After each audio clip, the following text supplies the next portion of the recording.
Basketball fans, and welcome back to the Bill L. Wright Gymnasium in Doniphan, Missouri. We are back in the same seat we were less than 24 hours ago, about 21 hours ago, where the Donettes come out with a close victory over the Dexter Lady Bearcats 48-44. They are right back on the court here tonight to play a Ozark Foothills Conference game against the Clearwater Lady Tigers. I'm Keith Bowman. I'll have the play-by-play for you. In fact, we're going to have 3 games for you tonight. I'll be doing the play-by-play on the varsity girls game, and then we'll sit out the JV game, but you'll be able to watch it right here on YouTube. And then we'll be back later on tonight as the boys will play Clearwater. And that's a big game for the boys as well. The Donettes come into this game 3-1 in the Ozark Foothills Conference, 13-5 overall. And later on tonight, the Dons 10-9 overall record, and they're also 3-1 in the conference. And they have 2 games left. 2 conference games, as do the girls.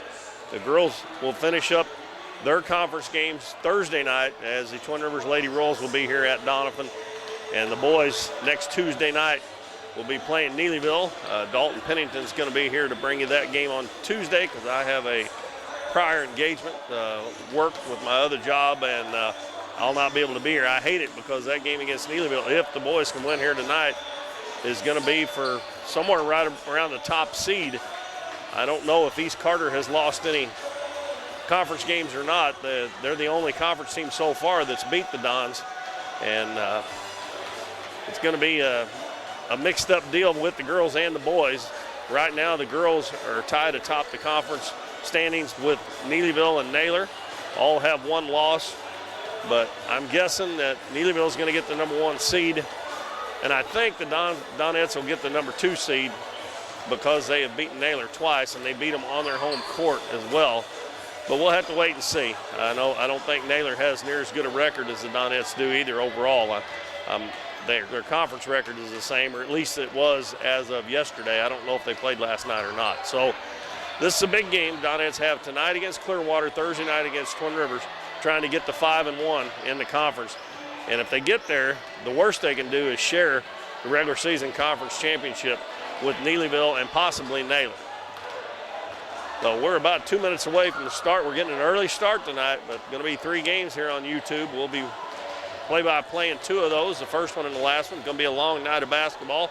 So if you're in the area and you can, come out and support the Donettes and the Dons. We'll be here for a while tonight. Last night in the game against Dexter, the Donettes had a pretty good sized lead, let it slip away towards the end. But I was looking, Matt gave me some stats here, and I think last night's game, their team free throws percentage was like 53 point something. And last night the Donettes made 18 out of 22, and they raised that percentage about 3 percentage points up to 56.5. So hopefully they'll keep that free throw percentage going on the way up, because down at Neelyville the other night, it really cost them not making their free throws, and Neelyville did make theirs. So we'll see what happens here tonight against the Clearwater Lady Tigers. I had said last night before the game that the Donettes had played Dexter and Clearwater in the Christmas tournament. They handled Clearwater really easily, but they handled Dexter really easily the first time too. And I think sometimes that's not good when you play somebody after beating them pretty bad the first time. You don't get up as much. And I think it showed last night in the Donettes play. They did get out with a 48-44 win. And they were averaging 48.3 points a game, and they scored 48, so that average stayed right there. And they're allowing 37.8 points a game. And our PA announcer, who usually sits here by me, is not here tonight, so I guess they're going to announce it from the scores table. And I assume we'll probably not have the national anthem until before the varsity boys game. And it looks like the Donettes are going to start. Let's see. We got Jalen Dutton, Addie Jones, Bailey Carson, Maddie Eddington's going to get a start tonight, and Emily Eddier. Emily is leading the Donettes in scoring at 14.2 points a game. Olivia Cruz still out. We got number 1, Tiffany Williams, a 5'3" sophomore, starting for Clearwater. Number 3, Rebecca Brewington, a 5'4" sophomore. Number 11, Rachel Rowald, a 5'8" senior. Number 25, Lydia Elder, a 5'11" junior. And number 44, Hannah Johnson. And Hannah Johnson, a 5'9" junior. The Clearwater Lady Tigers are coached by Cheryl Dean. They only have 2 seniors on their squad. Rowald is a senior, and Amy Holmes comes off the bench, also a senior. Jalen Dutton, Addie Jones, Bailey Carson, Maddie Eddington, and Emily Eddier starts for the Donettes tonight. Clearwater got their road black uniforms with orange numbers. I got to tell you, folks, that is my 2 favorite colors for basketball uniforms, black and orange. I don't really like orange with black numbers. I like the black with the orange, and my 2 favorite colors. All right, we're going to have Lydia Elder jumping center against Emily Eddier. And we're ready to go here with our first of 3 games here at Doniphan tonight.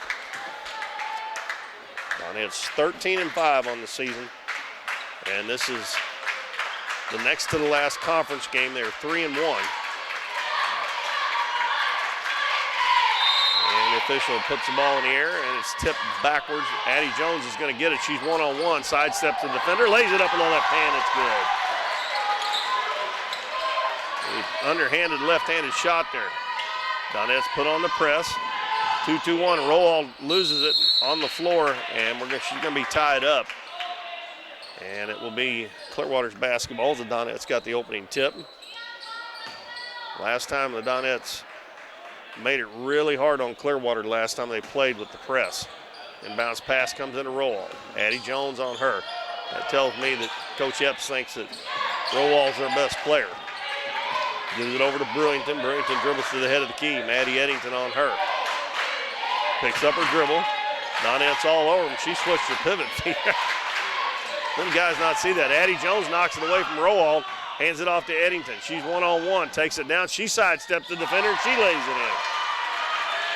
And she shot hers with the right hand, and it's 4-0 Donettes, less than a minute in. And Jalen Dutton steals it.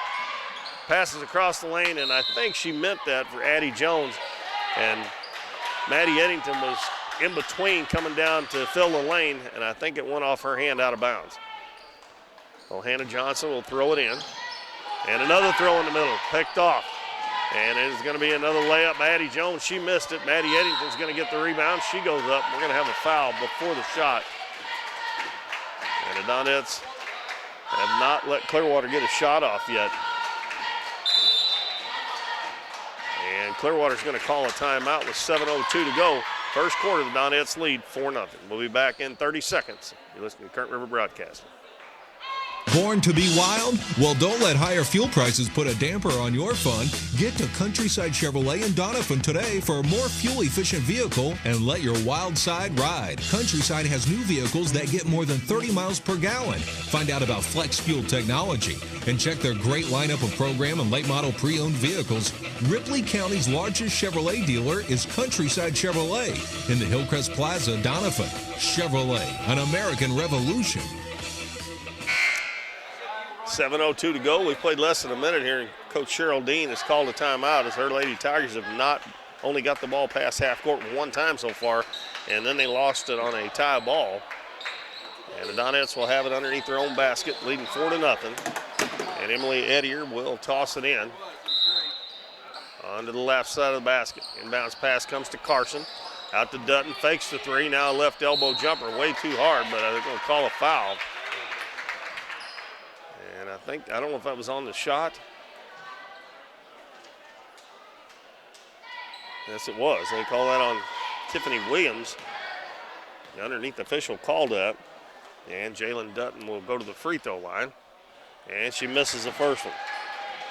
Last night she missed her first two, and then I think she ended up making, I think she made 3 out of 4 after that, if I remember right.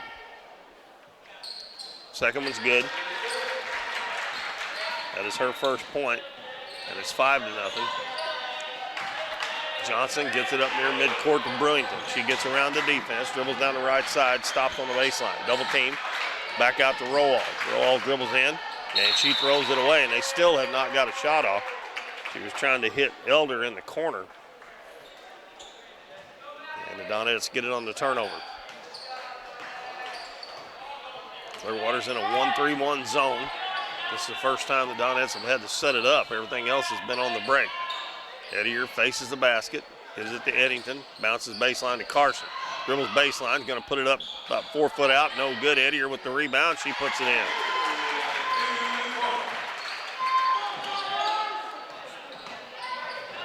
And Rowall dribbles through the press, falls to the floor, gets it back to Brewington. Over to Williams. Williams is going to shoot a three and almost banked it in. Offensive rebound by Johnson. She puts it up no good. And Bailey Carson with a nice save. Saves it into Addie Jones. Jones up the right side with it. Now she dribbles to the baseline and trying to bounce it back to Dutton. And Williams is going to knock it out of bounds. Timber Turner comes in for the Donettes. And Emily Edier will check out. 5:58 left first quarter. The Donettes lead 7-0 over the Clearwater Lady Tigers. Dutton dribbles left side, gives it to Jones in the corner. Jones penetrates out to Eddington, fakes the shot, takes it in, shot a little too hard. Ball tipped around underneath, Carson missed it. And then Addie Jones gets the rebound, and she's going to be fouled as the Donettes done a good job on the boards. And that one is going to be on Hannah Johnson. That is their third team foul. And Addie Jones misses the first one.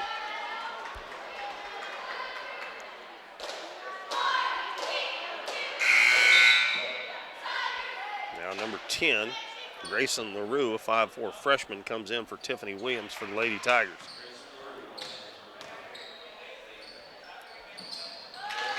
Jones splits the pair, just like Jalen Dutton did a while ago. It's 8-0, and they throw it away again. Pass down low, Eddington over to Addie Jones, and she lays in with left hand. Very nice, unselfish play by Eddington. She could have shot that. And bounce pass comes to Elder. She dribbles back towards the Donettes basket. She's the big girl. Gives it to Rowall. Rowall is going to get it into the front court. Gets around the defense, takes it down into the lane, and we're going to have a blocking foul on Bailey Carson. I think before the shot, I believe. That's Carson's first, and the first foul on the Donettes. And bounce pass comes to Elder at the free throw line. Over to LaRue. LaRue hadn't dribbled it. Now she puts it on the floor, drives in, puts up the shot, and it's good. And LaRue gets the first points for the Lady Tigers, makes it 10-2 with 5:05 left in the first quarter. Dutton right side. And Timber Turner cutting to the basket, and they're going to call a travel. She stopped and faked, and she drug her pivot foot. Well, the Donettes turn it over. That's the second turnover, I believe, on the Donettes. Johnson way back in the back court, and Bailey Carson is going to deflect it out of bounds. And Clearwater's having a terrible time against the Donettes press. They'll try it again.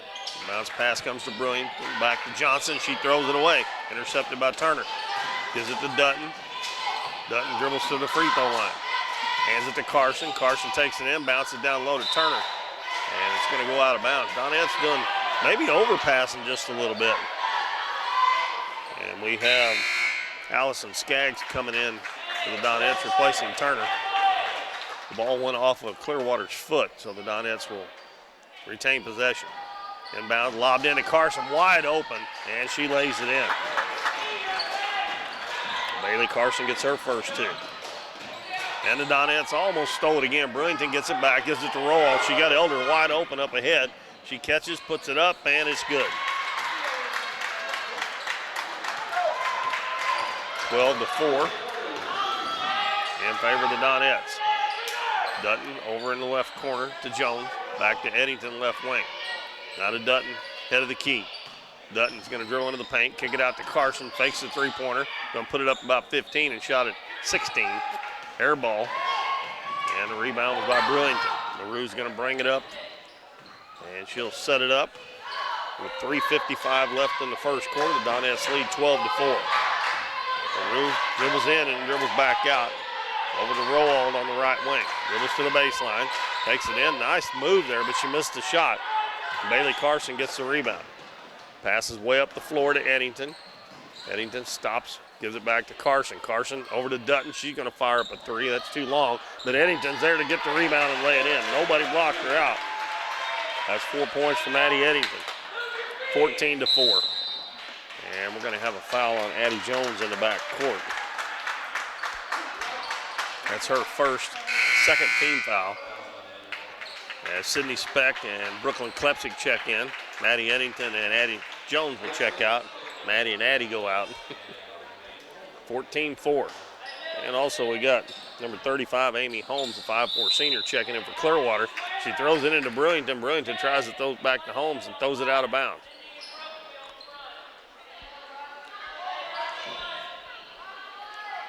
Dutton will inbound it. Lobs it into Carson. Goes up and gets it. Bounces back to Dutton, and it's going to be stolen away by Clearwater. Again, I think they overpass a little bit. I mean, you don't mind to see overpassing, but that's unselfishness, but sometimes you need to shoot the ball. And we're going to have another tie ball as Klepsik and Elder tie up. This one will belong to the Donettes. 3:10 left in the first quarter. 14-4 Donettes. Lob into Skaggs, goes high and gets it, goes up for the shot, and it's blocked. And Clearwater comes out with it. Roald, and we're going to have a foul. They're going to call it, I think, on Jalen Dutton. And that'll be her first foul. She got run over there, but I think she reached in before she got run over. Edier back in for Skaggs. Amy Holmes inbounds it to Roald. Roald gets it across the half line, guarded by Klepsik. Gets around her, drives to the basket, and another foul on the Donettes. It's going to be 14 fouls. And that one's on Dutton as well. That's her 2 on her. And Addie Jones is going to check back in.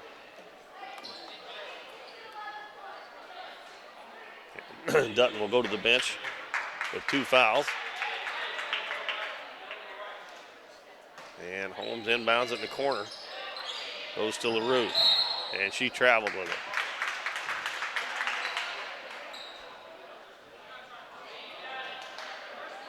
.253 left first quarter. Donettes lead by 10, 14-4. First of 3 games here at Billy Wright Gymnasium tonight, all against Clearwater. Sydney Speck cross court. Jones goes high to get it. Dribbles one time, gives it back to Carson. Carson penetrates in the corner. Brooklyn Klepsik, 3-pointer, and it's good. Well, she likes that corner. Both corners. Either corner's fine. Amy Holmes with it. Jones knocks it away, and they're going to call a travel on Holmes. The official pointed towards Clearwater, but I think that Doniphan didn't have the ball, so it's got to be their ball.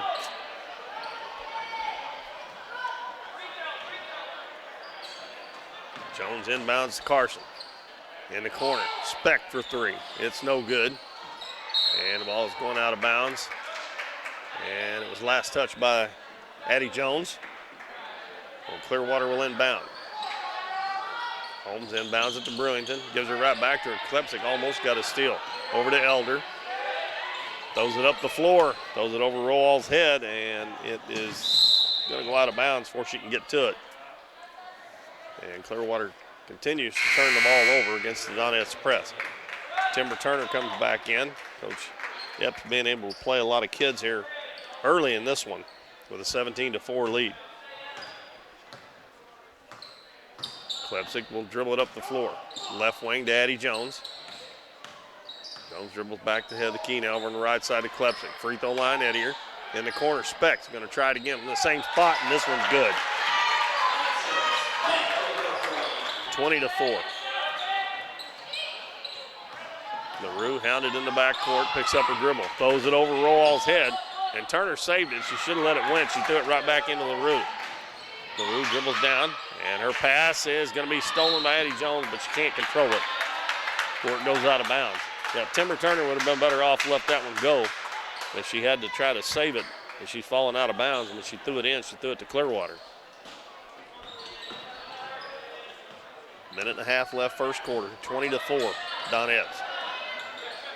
LaRue dribbles into a double team, knocked away to the back court, and I think Klepsik's going to pick up a foul. And Clearwater is going to be in the bonus here shortly. That's a 15 foul. 1:24 to go in the first quarter. Holmes inbounds it to Rowall. Dribbles to the baseline, runs into Edier, shot up no good, and it's saved in by Elder, and Holmes is going to get it to Rowall. Rowall gives it off to LaRue. LaRue right back to Rowall. Makes a move down to the paint. Ball knocked away from Edier on the help, and a pass up ahead. Donet's got 3-on-1 if Klepsik can get it. Underneath, Addie Jones lays it in with the left hand, and it's good, and she's also fouled. And that one is going to be on Elder. And an assist for Brooklyn Klepsik. Addie Jones up to 7 points now to lead the Donets. And Allison Skaggs coming back in. And she replaces Timber Turner. And also we got Hannah Johnson back in for Clearwater. And number 24, Shelly Warren. As Addie Jones hits the free throw. He's quickly up to 8 points here in the first quarter. Addie's been shooting the ball much better the last couple of games. And they throw it away again. Oh, and the ball's tipped into the front court, and Warren picks it up. She's going to be fouled by Skaggs.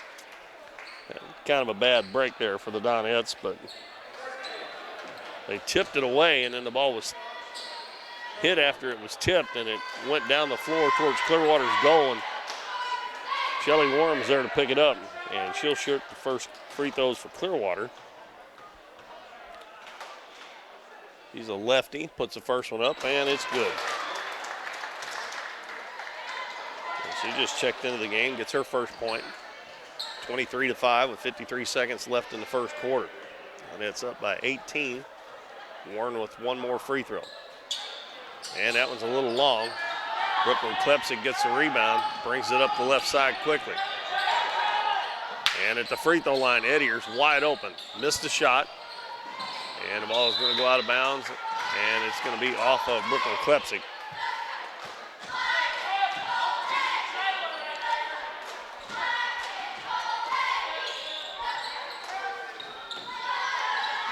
And Hannah Johnson almost threw it away, but Clearwater's going to end up getting a pretty good shot out of it. And we're going to have another foul. This one's going to go on Edier. And again, they kind of lucked out because the ball bounced down towards their end. Donet's had hands on the ball again. And it'll be Rachel Rowald at the free throw line. She gets her first point. And Emily Edier checks out. Bailey Carson in. Maddie Eddington also coming in for Addie Jones. 32.7 seconds left in the first quarter. Donet's up by 17. Rowall with one more free throw. Looked good on that first one. You got a pretty shot. That one's good too.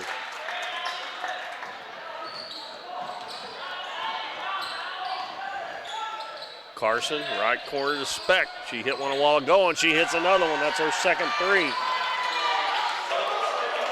26-7. Speck knocks it away. Brewington gets it back. Throws it in the middle to Rowald. She comes up the left side. Passes across there, and it's going to be intercepted by Maddie Eddington. And then she's tied up. And the held ball this time. The arrow favors Clearwater.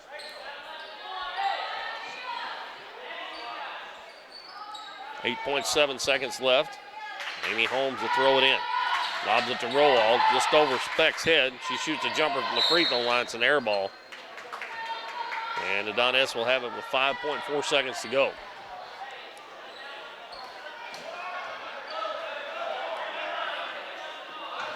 Maddie Eddington brings it up. Over to Speck. Speck's going to shoot a jumper, and it's short. And that's the end of the first quarter, and the Donets lead the Clearwater Lady Tigers 26-7. And we will be back in 1 minute with second quarter action on Current River Broadcasting. We are Missouri Farm Bureau Insurance, and we're for the Missouri way of life. We're for worrying less about the what-ifs and more about the why-nots. We're for checking off your bucket list and then making a new one. For starting a family, a business, a tradition. And if you find yourself starting over, we're here for that too. We're for building a life in Missouri and then going out and living it. And when it comes to making sure everything you've built is protected, we're for you. I am Doug Green, the Missouri Farm Bureau Insurance Agent, and if you're in Ripley County, I've got you covered. Davis True Value is proud to sponsor the Dons and Donettes for another exciting ball season. Just like the Dons and Donettes, Davis True Value knows hard work wins the game. They are your selection, service, and savings destination hardware store, serving the area with paint, plumbing, electrical, lawn and garden, and housewares. Your local True Value hardware with so much more. From window repair to chainsaw sharpening, we are the store of first choice. Behind every project is a True Value.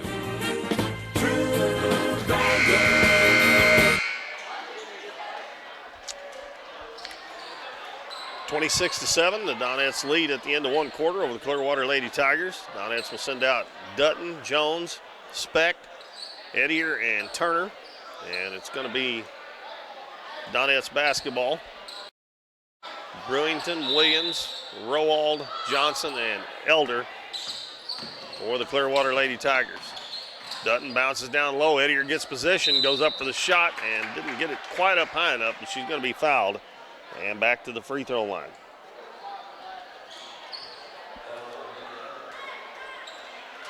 That foul is on Elder, her second. And the 15th foul against Clearwater. Edier's free throw hits the front of the rim, crawls over and falls through. 3 points so far in the game for Emily. Just underway in the second quarter, and both free throws are good. Bounce comes to Brewington. Dribbles a couple times, dribbled off her leg, and then she tried to throw it through the defense, and it's going to be picked off again, and Speck's going to put it up, and it goes in, and she's fouled. And I'll tell you what, I just cannot get over how high Sydney Speck can get off the floor. That foul is on Anna Johnson, her second.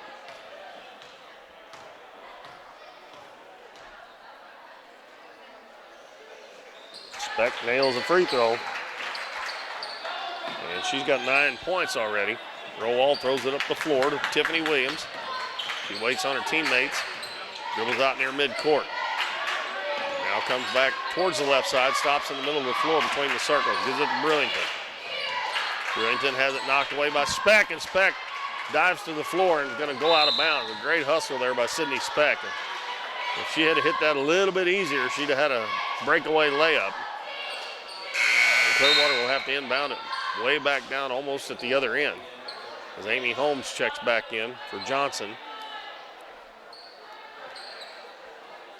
Clearwater's got 16 fouls, and Johnson, Elder, and Williams all have 2 apiece. And both teams will be in the bonus the rest of this first half, which has still got 7 minutes and 20 seconds to go. Pass inbounds. Way back in the backcourt to Elder. And she stopped and drug that pivot foot. Actually, she didn't even drag it. She picked up both feet and just walked with it. 31-7. 24-point lead for the Donettes with 7:10 to go in the first half. Speck gives it in the corner to Jones. And Jones has it knocked out of her hands by Rowald out of bounds. And the Donettes will inbound it again. Jalen Dutton bounces it into Addie Jones. Dutton comes back and gets it, and they'll reset the offense with 7 minutes left in the first half. Dutton left wing to Addie Jones. Dribbles to the head of the key. And we're going to have another foul on Clearwater on Rowald. And that's going to be a 1-and-1 for Addie Jones. I mentioned in the pregame the Donettes were 18 of 22 last night from the free throw line. They're off to a pretty good start tonight. And we'll wait till she shoots this and see what happens. Addie Jones with 9 points. Her and Sydney Speck both have 9 apiece already. And one more coming. And that one's good. So she is the first player in double figures with 10. And Elder's pass is batted out of bounds by Maddie Eddington, who just snuck in on me. She come in for Sydney Speck. Inbounds pass to Elder, throws it in the middle. Dutton steals it, tips it to Addie Jones. Her jumper's good. And as the season wears along here, Addie's starting to get her shooting eye. She's got 12 points now. As I said a while ago, she's been hitting shots a lot better the last 2 or 3 games. Another timeout by Clearwater with 35-7 our score. The Donettes on top. We'll be back in 1 minute. Hometown Pharmacy on LaRue Street in Doniphan, your one-stop pharmacy for all of your medical needs. Our pharmacists are now providing vaccinations for flu, pneumonia, and shingles in the pharmacy. Flu shots are covered by Medicare with no co-payment and no appointment is necessary. Hometown Pharmacy now offers a wide variety of vitamins and supplements from Now Foods that help support and promote optimal health through good nutrition. Refills can be requested online or by using our mobile app. We now offer delivery of your prescription if you live within the city limits. Transferring prescriptions is easy. Come by or give us a call and our friendly staff will take care of everything. Hometown Pharmacy, proudly supporting the Dons and Donettes this season. Come experience the difference a Hometown Pharmacy makes.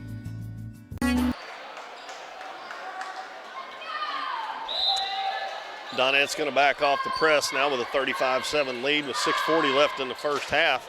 And they'll pick up man-to-man at midcourt. Rowald gives it in the corner to Williams, and she's going to put up a jumper from 15, no good.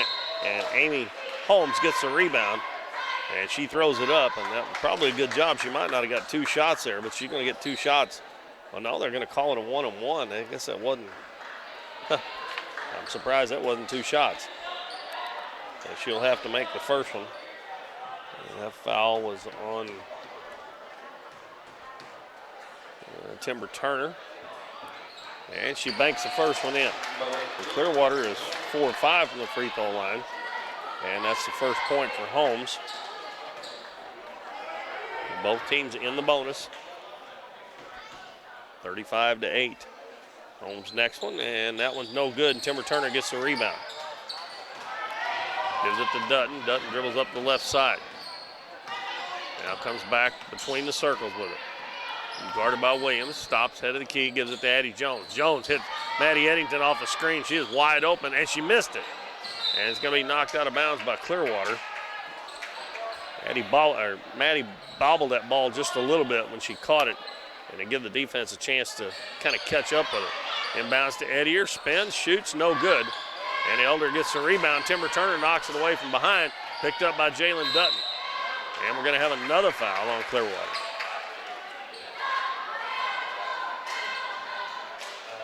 And it's going to be on Amy Holmes. And that'll send Jalen Dutton to the free throw line. This is already free throws number 11 and 12 for the Donettes here in the first half. Bailey Carson set to come back in. Dutton, and she banked that one in. 2 points for Jalen. Emily Eddier checks out. Bailey Carson comes back in. It's going to be a game that Coach Epps is going to probably get everybody in before it's over, the way it's going right now. No backboard on that one. Straight through for Jalen Dutton. 37-8. And I do remember the last time these two teams played down at Twin Rivers, their coach agreed to let the clock run the entire second half, and it wasn't quite, well, I think it may have been a 30-point lead. I can't remember, but the clock ran the entire second half like it does in the fourth quarter with a 30-point lead. So we'll see what happens here because the Donettes are up 29 right now. Still have 5:48 left in the first half. Dutton backdoor, Carson catches and lays it in. Donettes haven't run that play in a while. It'll work about one time a game usually, maybe twice. And she was wide open, and Carson's got 4. The Donettes are really spreading it around good. Everybody getting in on the act. Brewington in the corner to Williams. She's open for a three-pointer, and it's good. Tiffany Williams gets her first bucket, 39-11. Brooklyn Klepsik coming back in the game, as is Sydney Speck. Maddie Eddington puts it on the floor, gives it to Addie Jones on the left wing. Down underneath, coming off the screen, Carson. She wasn't wide open that time. Back out to Addie Jones. Got a long time to look at a three, no good, as it rimmed out. And Bailey Carson hustling after the rebound, but her foot was on the end line. Klepsik in, Speck in for Eddington and Dutton.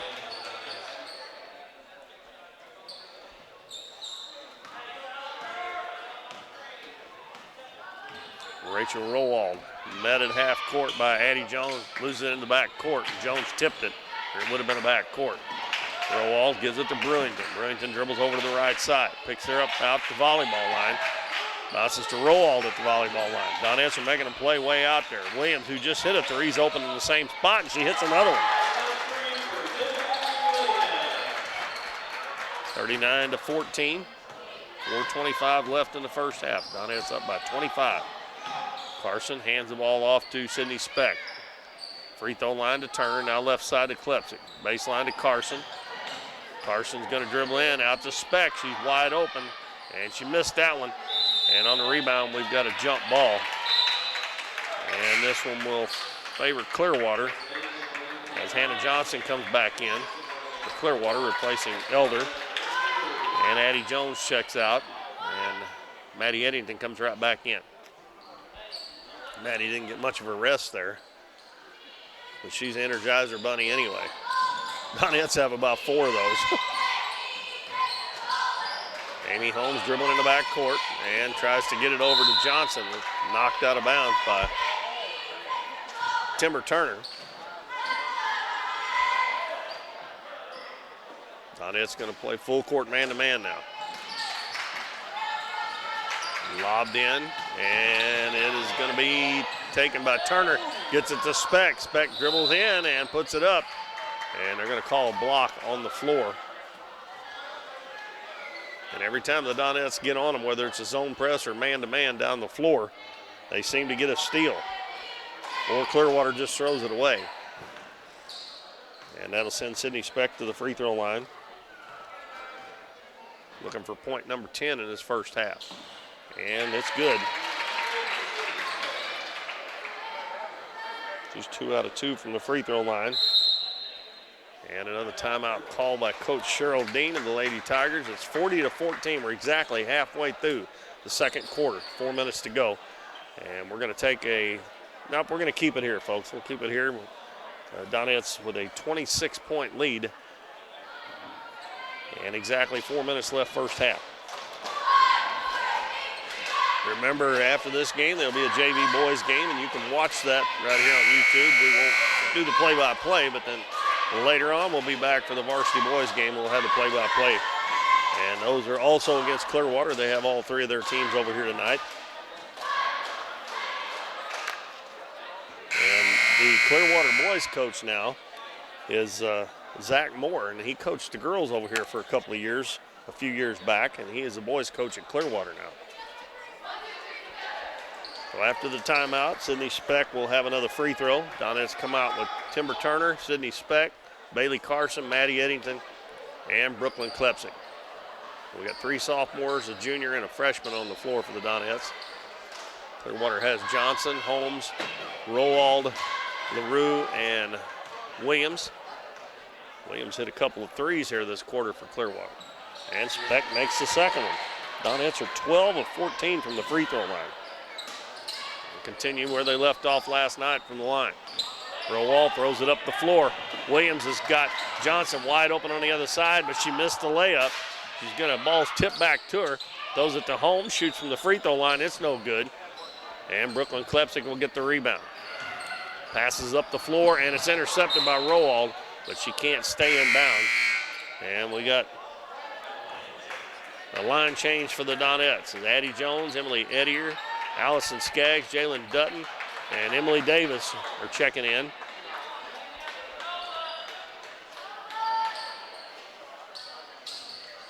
Emily Davis doesn't get too much action on the varsity. She's a point guard on the JV team. Ball down low to Edier, and she's going to be fouled from behind by Johnson. That's going to be number 3 on Johnson. And that's going to put the Donettes in the 2-shot bonus. And Johnson's going to check out, and she'll be replaced by Lydia Elder. She is the other big girl. She's got 2 fouls. 41-14, and Edier at the line shooting 2. Man, that was a little short. Right on line, but short.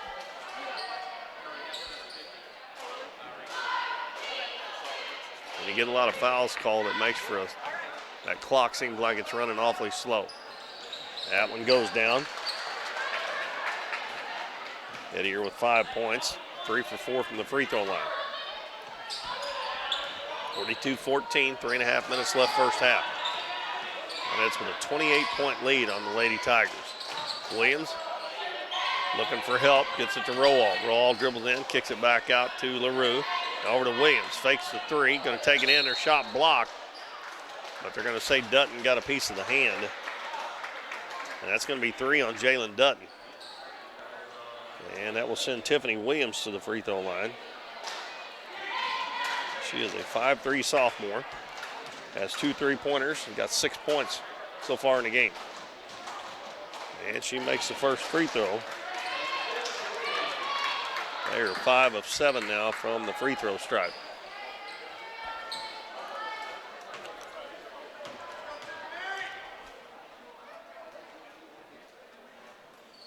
Williams makes both free throws. That gives her 8 to lead the Tigers, Lady Tigers, and lead 26, 42-26. Addie Jones puts it on the floor.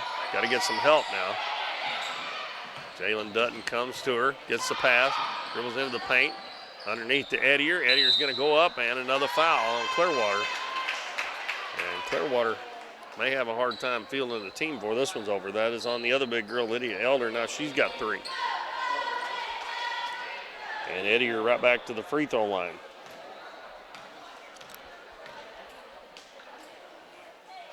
And her first one catches a lot of rim, but it falls through. Emily with 6 points, now number 32, Caitlin Alcorn, a 5'7" senior, comes in. Actually, they have 3 seniors. I said a while ago they have 2. Alcorn, Holmes, and Rowald, all 3 seniors. Ettier's second one, nothing but net. And Adonis drop back into the front court. Rowald will bring it up. Picks up her dribble out at the volleyball line.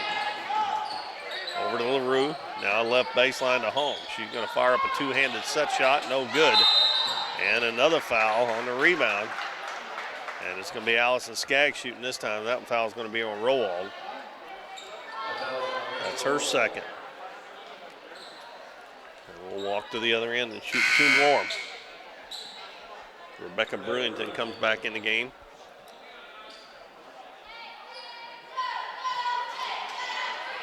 Allison Skaggs looking for her first point. Allison, a 6-foot freshman. Got quite a bit of potential there. She needs a little muscle on her. And she buries that first free throw. Doesn't even hardly wrinkle the net. This is going to be the 20th free throw of the first half by the Donettes. Skaggs does get her first point. Next one is up, and it goes in. Brilliant free throw shooting by the Donettes. 17 of 20 now in the first half, after being 18 out of 22 in the game last night. LaRue dribbles baseline. Back to Brewington. She's open from about 10 feet, 15 maybe, and it's good. Brewington gets her first bucket. 46-18 is our score. And Brooklyn Klepsik. Timber Turner comes to the scorer's table to check back in. Davis wide open underneath as Addie Jones coming off the screen. And Addie's got 14. Emily Davis with an assist. Down to 2 minutes left in the first half. The lead is 30, 48-18. Williams dribbles over, gives it to LaRue, and she dribbles to the baseline right into a double team. Back to Williams. Now back to LaRue on the right wing. Baseline to Williams. She gets around Dutton. Her jumper's up in and out. And Ettier gets the rebound. Gives it over to Jalen Dutton. Dutton wide open underneath the Skaggs. Turns and puts it up in the left hand. It's good. And a good find there for Jalen Dutton. Dribbling up the floor with her head up, and that's what you're supposed to do. The Donettes have run off 50 points, and we still got a minute and 22 seconds left in the first half. They only scored 48 last night in the entire game. Of course, Dexter can handle the press a little bit better than Clearwater's been able to. Williams, another three-pointer, air ball. Emily Davis with the rebound, throws it up the floor. Addie Jones is going to have a layup, I think, and she's going to be fouled by Williams, and that's going to be Williams' third foul. So Williams, Elder, and Johnson all with 3 and Rowald with 2. And Addie Jones will go to the free throw line. Addie with 14 points in the first half and now make that 15. Timber Turner, Sydney Speck, Maddie Eddington, and Bailey Carson come in. And Brooklyn Klepsik stays at the table. She's going to come in for, well, they didn't let Speck come in. I don't know how come, but Addie Jones will have another free throw, and it's good. 16 points first half for Addie Jones. And now Klepsik and Speck come in for Jones and Davis. Shelly Warren also in for Clearwater. And Rowald back in. She's playing with 2 fouls. Rowald dribbles head of the key, gives it to Warren. Warren deep on the left wing, bounces in the, tried to get it to LaRue, and the ball knocked back to Warren. Over to Holmes. Holmes' ponytails slid all the way down on her back. Rowald with a nice drive, but she missed the shot. Brooklyn Klepsik with a rebound. Speck is wide open up the floor, but the pass is a little short. Bounces to Turner, nice catch, and she lays it in. Great pass there from Brooklyn Klepsik to Turner. And everybody that's played now has scored for the Donettes here in the first half. Rowald turns into the lane, and they're going to call a double dribble. With 18.9 seconds to go in the first half, the Donettes lead 54-18. Eddington inbounds to Speck. Clearwater looks like they may have gone man-to-man now. Klepsik dribbles baseline, gives it to Speck on the left wing. Now to Eddington. Eddington's going to dribble in. She puts it up, no good, but we got another foul on Rowald, and that's her third. And Clearwater's going to, down at the end of the game, maybe down to their last 5 players. They've only had 4 players on the bench as is. And Johnson was going to come back in. Now they're going to put Rebecca Brewington back in. With 3.7 seconds to go, Maddie Eddington's free throw is good. That is 5 points for Eddington. And everybody that has played so far has scored for the Donettes. And I think that's about 10 players, 9 or 10. I believe 10. No, Emily Davis hasn't, I'm sorry. And the second free throw, good for Maddie Eddington. And a shot from half court, and it's going to be a little short by LaRue. And we're at halftime. The Donettes got 30 points in that quarter. They scored 26 in the first quarter, 30 in the second. Clearwater had 7 in the first, 11 in the second. It's 56-18 here at halftime. I'm going to go ahead and run down the scoring for you, and then we'll take a break till just before the second half starts. Tiffany Williams, the leading scorer for Clearwater with 8 points, and then they don't have anybody else with more than 2. She has 8. Brewington 2, Grayson LaRue 2, Rachel Rowald 2, Lydia Elder 2, Shelly Warren and Amy Holmes with 1 apiece. And they were 6 of 8 from the free throw line in the first half. They do have a lot of foul trouble though, as Johnson, Elder, Rowald, Williams all with 3, and Amy Holmes with 2. Donettes were 21 of 24 from the free throw line in the first half. That is amazing free throw shooting after the way that they had shot most of the year, the last 2 games. Hopefully they can keep it up. I mean, that's only going to help in the close games they get into further down the road.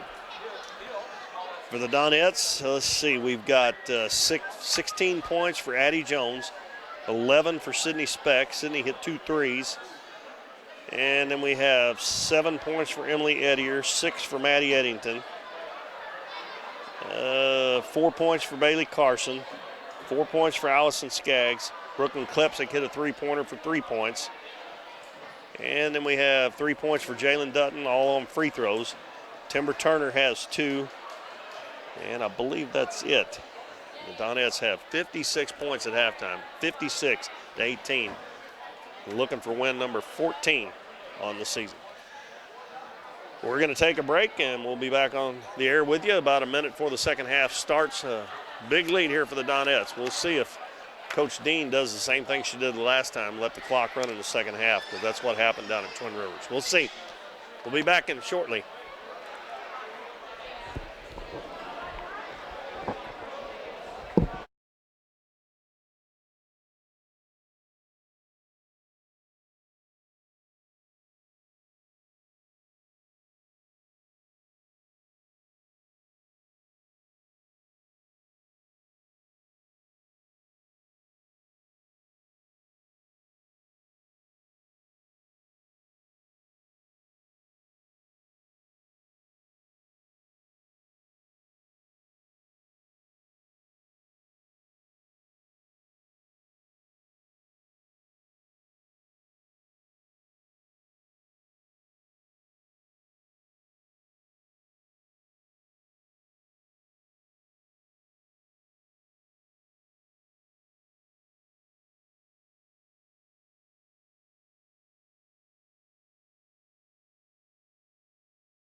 everybody. Keep on back at Doniphan High School. We're at halftime and a minute away from the start of the second half. Donettes with a big lead on the Clearwater Lady Tigers, 56-18. Donettes only scored 48 points in the whole game last night. Of course, level of competition not quite what they were playing last night, even though I think the Donettes, if they would have played well last night, would have won that game by a whole lot more. I just didn't think they played very well, but they hung in there and they got the win. So the Donettes will send out Maddie Eddington, Bailey Carson, Emily Ettier, Addie Jones, and Jalen Dutton. And it's going to be Donettes ball to start this third quarter. And Clearwater will send out Williams, Brewington, Johnson, Elder, and Rowald. And they have, let's see, 4 of those girls have 3 fouls. And the official blows the whistle. I think they handed the ball to Dutton before they had the 8 minutes up on the clock. Dutton drives to the right wing. In the corner to Jones. Bounces down low. Ettier backs her way in, puts it up. She missed it. And that's one that she probably should have got. And Addie Jones is going to tie up Hannah Johnson on the rebound, but it'll be Clearwater's basketball.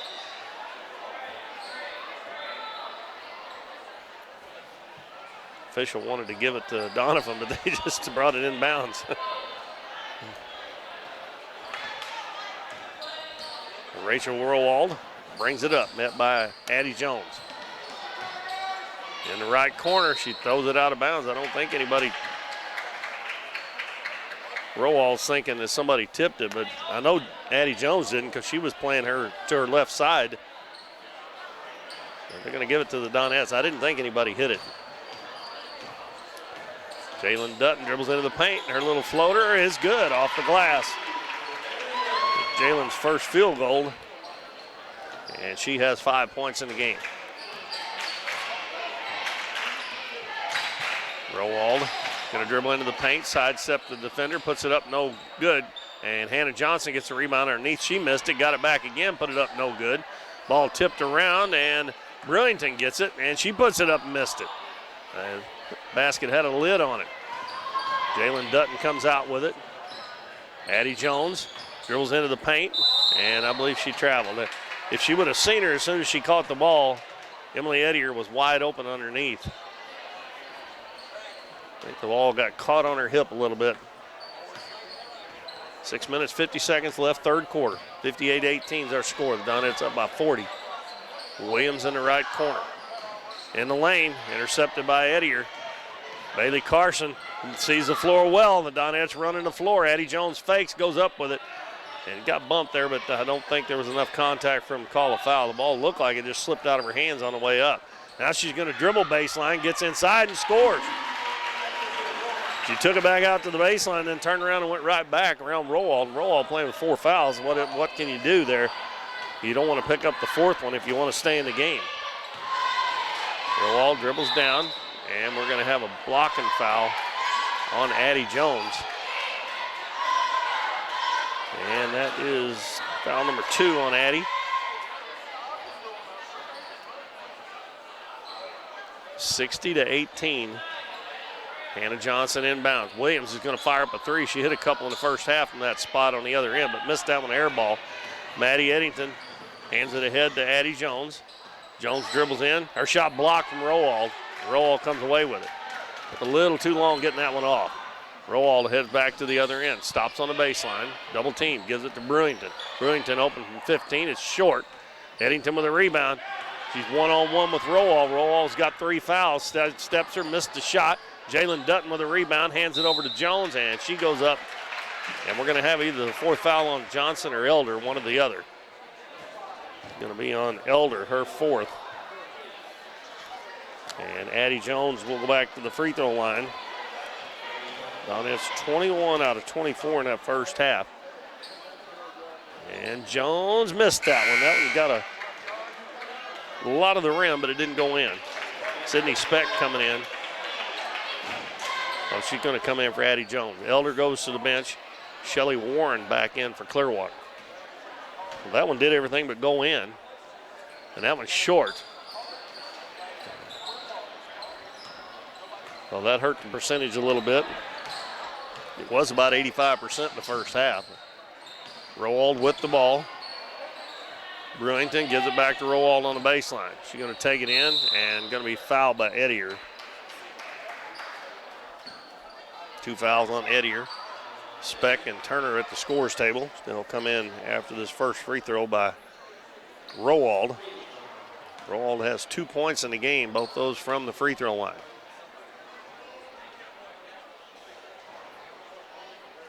And she's 3 of 3 now. Edier and Jones check out.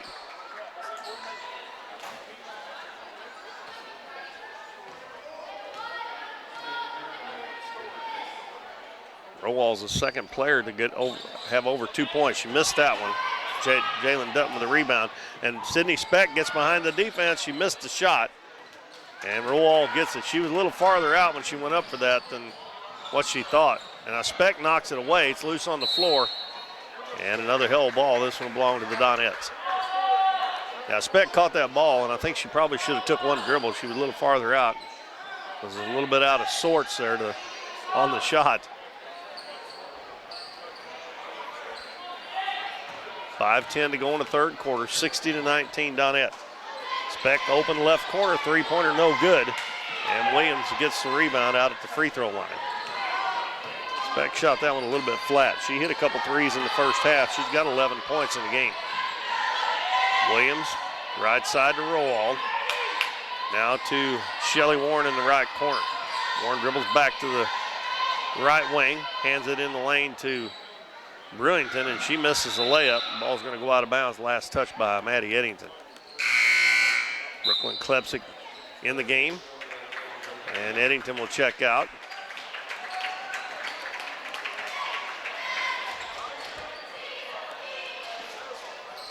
Inbounds pass intercepted by Speck. She's one-on-one with Rowald. Goes down, jumps, shoots, and scores. And Speck at 5'5", Rowald about 5. It says 5'8", but she looks like she's a little taller than that. She just jumped up over the top of her and shot it. Three-pointer by Brewington, no good. Brooklyn Klepsik gets the rebound. Ball knocked away from her, gets it back, hands it to Jalen Dutton. Dutton going to dribble down into the paint all the way to the hole, goes up for the shot. Another foul on Clearwater. Donettes, I know they've got a big lead here, but I still like to see them make those free throws. Keep that going. Addie Jones missed the first 2 this half. They're now 21 of 26, and Jalen Dutton will try to get it going again, and she missed that one. Grayson LaRue back in the ball game for Clearwater, replacing Shelly Warren.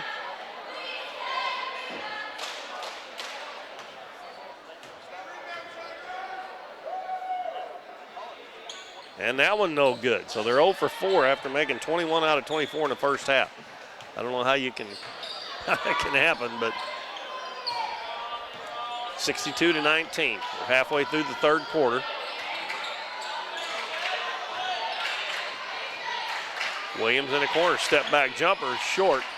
And the ball loose on the floor, picked up by LaRue, and she puts it up and in. Second bucket for LaRue. Makes it 62-21. Allison Skaggs set to come back in. Next dead ball for the Donettes. Dutton dribbles to the right side, comes back on the screen, takes it in. Her little runner off the glass is good, and we got a foul. That foul is on Hannah Johnson. That's her 4th. So Elder and Johnson both before. Warren quickly back up off the bench. Dutton got the bucket. She'll have a chance for a three-point play as Skaggs checks in for Bailey Carson. So Johnson and Elder, two of the big girls for Clearwater, on the bench with 4 fouls apiece. And Dutton got that one. Finished off a three-point play. She's got 8 points.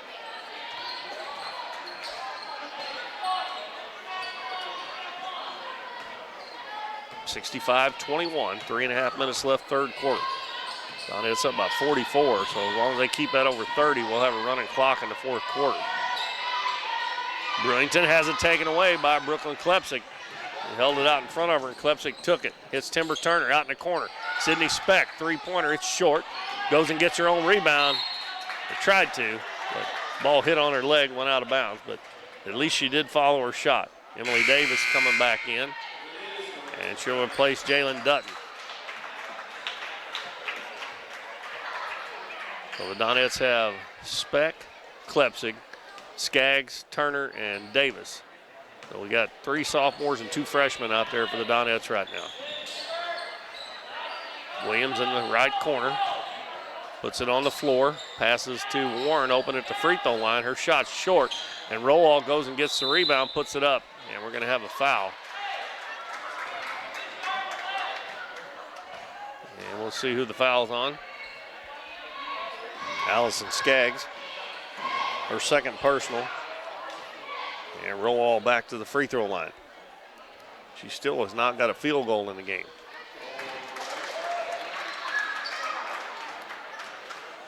She is 4 for 5 from the free throw line now as that first one went in.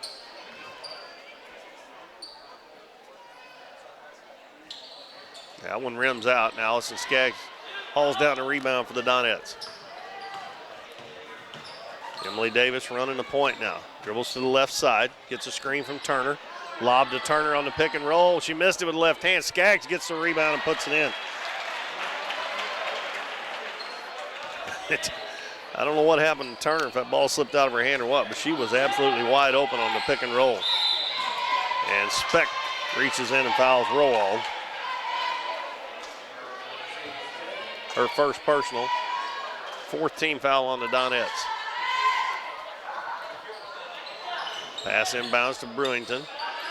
Brewington right out by half court, almost dribbled it on the half line. Gives it to Rowall. Speck comes and helps on her. Out to LaRue, 3-pointer up and good for Grayson LaRue. 67-25, Donettes. And now Klepsig trying to answer back at the other end. It rims out. Allison Skaggs with another offensive rebound. Gives it out to Klepsig in the lane to Turner. She wasn't expecting the pass and dropped it. The last couple games, Timber's been having a hard time catching that ball when they pass it to her. And on the tie ball, it'll belong to Clearwater. 2 minutes and 1 second to go in the third. 67-25, Donettes.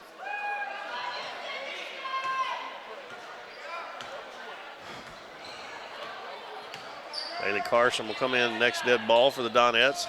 Williams, step back 3-pointers and air ball. And Turner gets the rebound for the Donettes, heads the other way. Davis up the floor, Klepsig down low, Skaggs catches, puts it up, it's blocked. Gonna get it back, and she'll get it out to Klepsig. Free throw line to Turner. Right side, Speck takes it in, puts it up off the glass and in.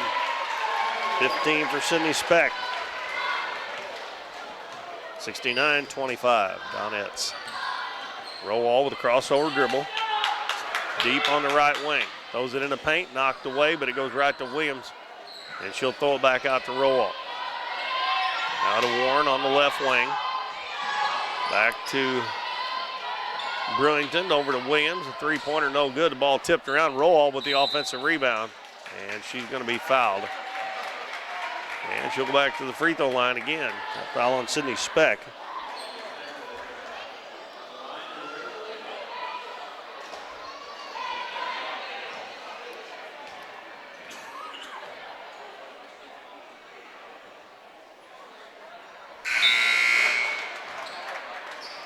Carson and Kendra Moore comes in for the first time for the Donettes. Skaggs and Speck will check out. That free throw was good by Rowall. 1:05 to play in the third quarter. And it's 69-26. And she missed it, and Carson got the rebound. And her outlet pass as she was falling down, stolen. They get it back to Rowall. Goes in, no good. And Carson with the rebound. Carson brings it up across the timeline. Over to Kendra Moore on the left wing, back out front to Davis. Clearwater kind of lost on defense. Now they pick up man-to-man. Davis gives it to Moore. Moore dribbles into the paint, goes down, and blocking foul. Gonna be on Rowall. That could have went either way, I think. That's her 4th foul. And Kendra Moore, who just checked into the game, will go to the free throw line. Moore, another freshman. Been playing really well on the JV. Donette's JV's been winning about every game that they get to play. And then they run into, like tonight, where Clearwater doesn't have enough for JVs. And playing on the same night they would have played earlier. Moore makes the free throw, gets her first point. So we need to get Emily Davis in the scoring column. That one no good. Ball tipped around, and Brewington gets it, and her pass is deflected. But it goes to Holmes, and she'll give it to Rowald. 30 seconds to go. Rowald hands it to Brewington. Brewington in the right corner to Williams. Now down low to Rowald. Turns, shoots, and in and out. She has still not got a field goal. And Bailey Carson gets the rebound with 18 seconds to go in the third. Dribbles right up the gut in the corner to Klepsik, and she bobbled it, and it went out of bounds. It might have been a little too far out in front of her. I don't know, but she's trying to stay behind that three-point line. She's such a good three-point shooter, but probably should have stepped in there and caught it and then stepped back or took it to the hole. 5 seconds to go. Brewington from the head of the key, no good. Emily Davis with the rebound, and that's going to be the end of the third quarter. And the Donettes with a big 70-26 lead over the Clearwater Lady Tigers. We'll be back in 1 minute. Stay with us. The phone booth is your one stop for all your cell phone needs. The phone booth now offers Total Wireless, where you can get unlimited talk, text, and 5 gigs of data for only $35 a month. Need to add more phones to your account? Not a problem. Family plans are also available. You can manage your account in person or online at tpbooth.com. Come see the phone booth next to Subway in Doniphan for all your cell phone needs. If you're shopping for a new car, truck, or SUV, you need to make a stop at Countryside Chevrolet on Highway 160 in Doniphan. Countryside has one of the largest Chevrolet selections in the area, plus plenty of pre-owned vehicles that go through a 117-point inspection before they're warranted for 12 months or 12,000 miles. The goal at Countryside is to provide you the best deal on your next car, truck, or SUV. See them online at CountrysideChevrolet.com or call 1-800-63-CHEVY. Chevrolet, an American revolution. We'll start the fourth quarter with a running clock here. The Donettes up 70-26. The Donettes will send out, let's see, Kendra Moore, Emily Davis, Maddie Eddington, Timber Turner, and seeing her first action, a 5'8" freshman Taylor Davis, and I actually think she's taller than 5'8". Donettes have the ball first. Davis dribbles to the right wing, gets a screen, and that pick and roll to Turner again, and she lays it up and missed it again. And the ball is going to go out of bounds. The last touch by the Donettes, and that's a couple of those Turners missed right underneath the basket. Clearwater hadn't been able to stop that play. Clearwater has LaRue, Williams, Brewington, Elder, and Rowald out there. Rowald and Elder have 4 fouls apiece.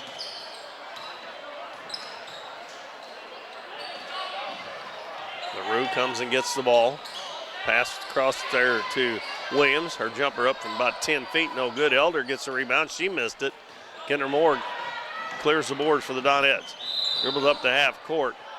And we're going to have a blocking foul called on Rebecca Brewington. I have that for her first foul. That is team foul number 5. Both teams have 5. And Allison Skaggs going to come in for Timber Turner. Wouldn't be surprised if the 5 on the floor may finish the game with a running clock here, unless coach decides to bring one of the sophomores in on the bench, Klepsik. And they try the pick and roll again to Skaggs, and Emily Davis threw that one too high. If you throw it too high for Skaggs, it's pretty high. So we're down to 6:25 left in the ball game. And our score is still 70-26, Donettes.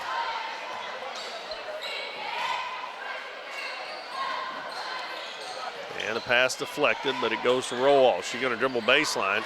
Lost a handle, gets it back, puts it up, and won't go. She still has not got a field goal in the game. And Maddie Eddington's going to come out with it. And finally, it's still loose on the floor. And we're going to have a jump ball. Eddington was bobbling it all the way down the floor. And she's getting a little smile out of that. It'll belong to Clearwater on the alternating possession. Tiffany Williams will bring it up the floor. Passes it right side to LaRue. Now head of the key to Brewington. Brewington will dribble to the right side. Gets a screen from Rowald. Gives it back to Rowald. Rowald open from 15. That might be it. Nope, it's short. And Emily Davis gets the rebound. Dribbles around the defender, but they say she stepped on the out-of-bounds line. But we've played almost 3 minutes, and neither team has scored yet. And Brooklyn Klepsik is going to come back in the ballgame, and she's going to replace Maddie Eddington. But the Donettes have 4 freshmen and a sophomore out there right now. Davis, the only sophomore. This is basically a lot of the girls that plays when they have a JV game. Rowald has it taken away. Kendra Moore comes up from behind and steals it. Now she loses it. And she looked up, and when she did that, she lost the ball. But that was still a good play down here on the other end because Rowald was probably getting ready to get her first field goal of the game. Man-to-man defense by the Donettes. Brewington dribbles to the baseline, cut off by Klepsik. Gives it to Elder, now head of the key, LaRue. Back to Brewington, dribbles to the baseline, and the ball knocked out of bounds by Kendra Moore. She come off her man to help. And we are nearing the halfway point of this fourth quarter. Nobody's scored yet, which a lot of times when you have a running clock in the fourth quarter, there's not very many pennant points scored. Shot no good by Elder, and Davis throws it behind Klepsik, out of bounds.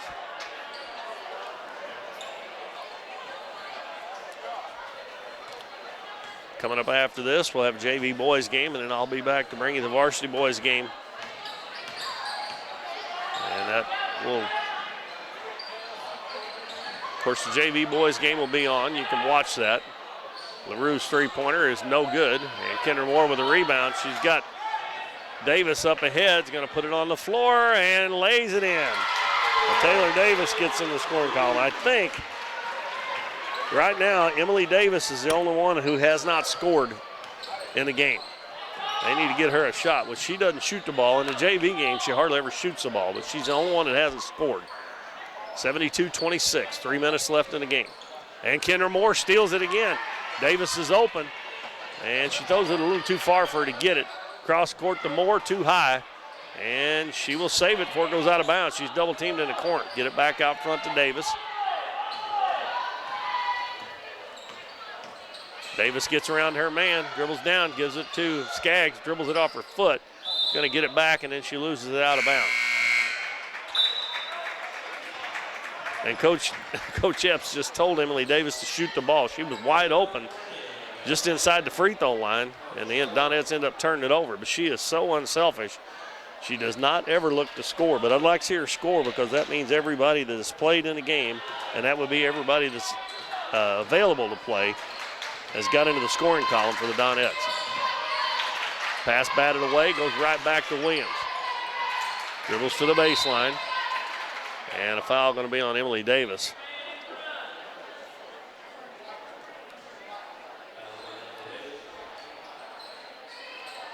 Minute 55 left in the game.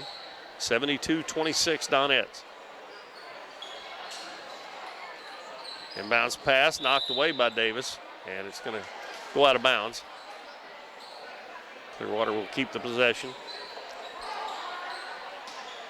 Shelley Warren bounces in, and Kendra Moore ties up Rachel Rowald. And it'll be Donette's ball with a minute and a half to go.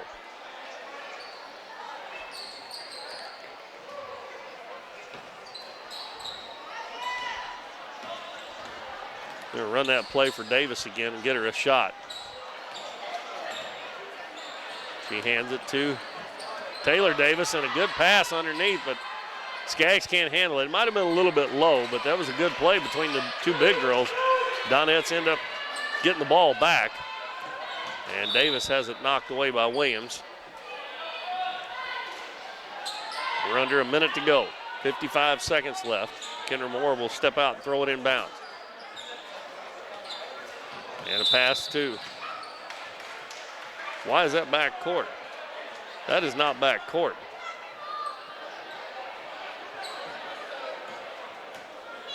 That's not back court. That was a missed call there. Clearwater with it, and Kendra Moore's going to tie up Rowald again. The last 2 times down the floor, she's done that. Warren inbounds it to Williams, and she throws it away. And then Moore and Rowald are tied up again. And this will belong to the Donettes, and we'll see if they even get it in bounds here. Clearwater's not scored this quarter, and Donettes have scored 2. And that's it. And our final score is the Donettes 72 and Clearwater 26. As the Donettes scored 2, Clearwater none, and that clock running in the 4th quarter. We're going to run down the scoring here real quick for you, and we'll take a break while that JV game's going along, but you can stick right here and watch that game, and then I'll be back for the varsity game. For Clearwater, Tiffany Williams led them with 8 points. Grayson LaRue had 7. Rachel Rowall 5. And then 2 points apiece for Rebecca Brewington and Lydia Elder, and 1 point apiece for Shelley Warren, Amy Holmes. I'm just going to give you the Donettes straight down the line because if I don't have time to ride them over to the side here, it's too hard to figure out, and I'm afraid I'll leave somebody out. So Jalen Dutton had 8. 18 for Addie Jones. 15 for Sydney Speck. Timber Turner had 2. Bailey Carson 4. 6 for Maddie Eddington. 1 for Kendra Moore. 7 for Emily Edier. 6 for Allison Skaggs. 3 points from Brooklyn Klepsik and 2 points for Taylor Davis. And the Donettes were 2 of 7. Wasn't quite as good in that second half, but 23 for 31 for the game, and Coach Epps will take that every time. So the Donettes won at 72-26. JV boys out on the floor getting ready to get warmed up for their game, and then we'll be back for the varsity game a little later on. So make sure you keep your channel right here on YouTube, and we'll be back later. 72-26, Donettes win. They go to 14-5 on the season. 1 game left in the conference, and that's with Twin Rivers on Thursday night. We'll be back shortly. Stay with us.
So mark on your calendars and get ready. First Thursday, 5 o'clock Friday.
13 for Varsity.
Well, welcome back, everybody, to the Bill L. Wright Gymnasium in Doniphan. We're just about set for the varsity game between the Dons and the Clearwater Tigers.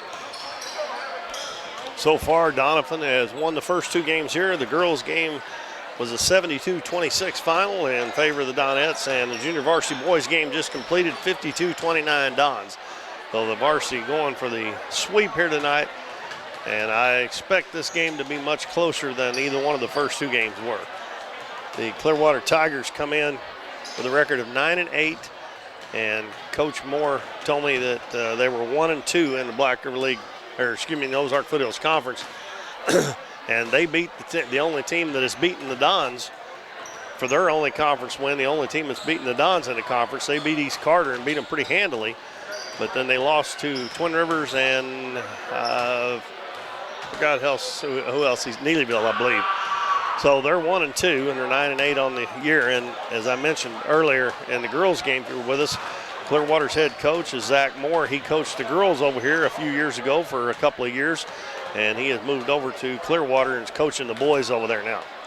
The Dons come in with a record of 10 wins and 9 losses, fresh off that win on Friday night against East Prairie, a road win. Those are always hard to come by.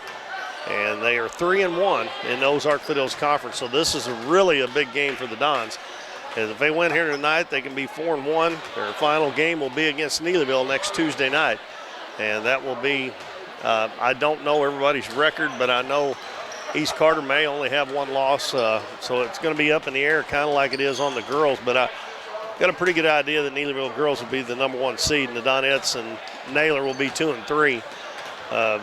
Depends on which way they go there, but I think the Donettes will be the 2 seed. But the boys, it may be more jumbled up as who gets the number 1 seed. But the Dons win here tonight, and then if they can beat Neelyville, they may get the number 1 seed. I don't know, but this game here will be a tough one against Clearwater. And we're about 2 minutes and 45 seconds away from our national anthem and the starting lineups. And we're just going to keep it here, and we'll give you a little bit of stats on the Dons. Their team free throw percentage is 61%, and I know Coach Cagle would like for it to be higher than that. Their three-point percentage is really, really low at 26.7%, and they are averaging 51.3 points a game, and they're giving up 54.1. And they've won 10 of the 19 games, so that means in a couple of the games they lost, the Charleston game and the Kennett games, is the reason that they're giving up more than they're scoring. I know Coach Cagle would like to score more than 51 points a game, but that's just kind of the hand he's been dealt. They play good defense. They don't give up a lot of points, but they don't score a lot of points either. And that's basically the same thing Coach Epps deals with on the girls, except for a game like tonight when they were pretty much had Clearwater outclassed in that girls game pretty badly. But both boys and girls teams and the JV boys play good defense. Ethan Jones is leading the scoring for the Dons with 13.5 points a game. Ori Owen is averaging 12.1. He's also averaging 8 rebounds a game. And Tristan Bryant is averaging 8.7. Levi Rawlings 7.2. Tristan Bryant leading them in free throw percentage at 70.4. Ori Owen is 64.5. And Ori Owen, a good stat here. Ori Owen is averaging taking 2 charges a game, which is a big part of playing defense. We are lining up for the national anthem. So when they get ready to play that, we'll let you listen in on that, and then we'll get you the starters for the Tigers and the Dons.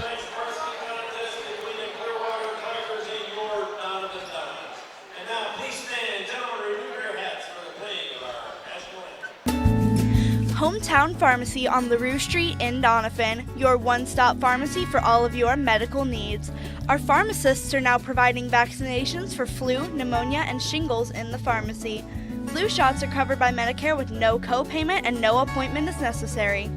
Hometown Pharmacy now offers a wide variety of vitamins and supplements from Now Foods that help support and promote optimal health through good nutrition. Refills can be requested online or by using our mobile app. We now offer delivery of your prescription if you live within the city limits. Transferring prescriptions is easy. Come by or give us a call, and our friendly staff will take care of everything. Hometown Pharmacy, proudly supporting the Dons and Donettes this season. Come experience the difference a hometown pharmacy makes.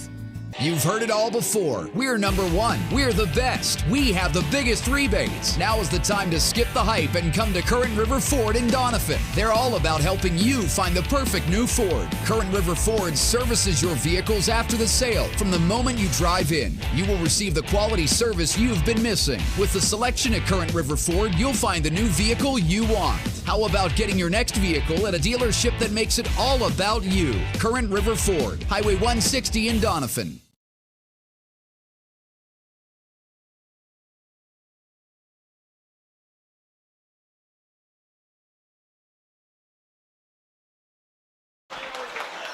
All right, it's going to be just about 8 o'clock when we get this varsity game underway, about a half hour later than usual. But with 3 games tonight, that's probably not too bad. So the Clearwater Tigers, coached by Zach Moore, will start number 4, a 6-foot senior Gage Keller. Number 10, Benton Lashley, a 5'11 sophomore. Number 15. Number 33, Taylor Hicks, a 6'2 senior. And number 35, Austin Grimes, also a 6'2 senior. Taylor Hicks is by far their best offensive threat. For the Dons and Coach Daniel Cagle, going to be a 5'9 sophomore, Tristan Bryant. 6'1 junior, Levi Rawlings. 6-foot sophomore, or Ethan Jones. A 6'6 junior, Ori Owen. And Nolan Zawonka, a 5'9 sophomore.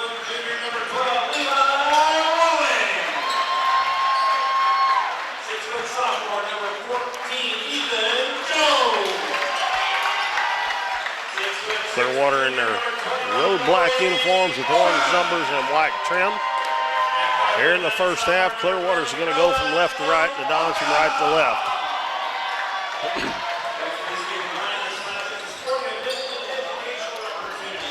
Nice crowd on hand here tonight for these 3 ball games. A reminder, we'll be right back here on Thursday night as the Donettes will try to win their last Ozark Foothills conference game and go to 5-1. Dons will control the tip. Clearwater had all 4 guys back on defense. They're going to start out in the man-to-man. Nolan Zawonka's got it on the right wing. Dribbles back to the head of the key. Right side to Ethan Jones. Long 3-pointer by Jones is way off. The ball bounces all the way back out to him. He fumbled it, but it's picked up by Nolan Zawonka. Left side, Tristan Bryant. Bryant dribbles into the paint, jump stop, shot up, no good. And the rebound comes down to Benton Lashley. Quickly up the other way. Austin Grimes gives it to Lashley, now right side to Keller. Out front to Hicks. Hicks is guarded by Levi Rawlings. Grimes dribbles into the paint, gives it to Hicks. Hicks hands it to Fay. Grimes in the corner. To Hicks, jumper from the elbow is no good. And Tristan Bryant tips it over to Nolan Zawonka. Zawonka quickly into the front court. Dribbles to the baseline, goes up and under with a shot, it won't go. Ball tipped out, Levi Rawlings gets it, goes up with a shot, and it's good. Levi Rawlings doing what he does, plays defensive rebound, puts the Dons up 2-0.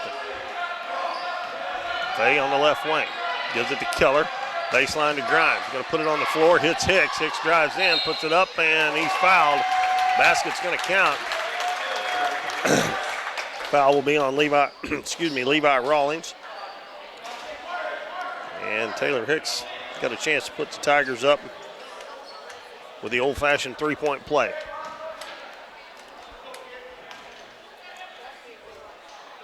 Senior steps to the free throw line. He missed it. Ball's tipped out and picked up by Ethan Jones. He's going to take it end to end.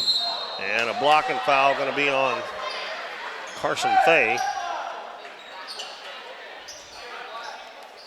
And the Dons will inbound it underneath their own basket. Nolan Zawonka will trigger. 6:32 to go in the first quarter. We're tied at 2. Now it's passed to Rawlings. A shot blocked by Gage Keller, and Keller comes out with it. Going to take it down, stop and shoot from the free throw line. He banked it, no good. Tristan Bryant gets a rebound. Don's head back the other way. Bryant lets his teammates clear. Gives it right wing to Ori Owen. Out front to Rawlings. In the lane to Owen. Goes up and under with it, and he scores.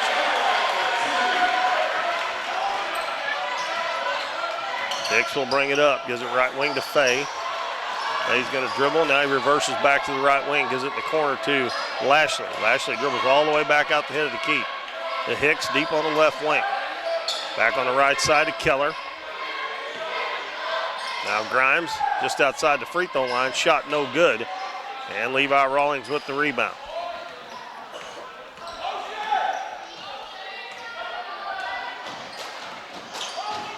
Walker gives it to Tristan Bryant, and he gets it inside to Ori Owen, and Owen scores again. He's got 4 points, and it's 6-2 Dons.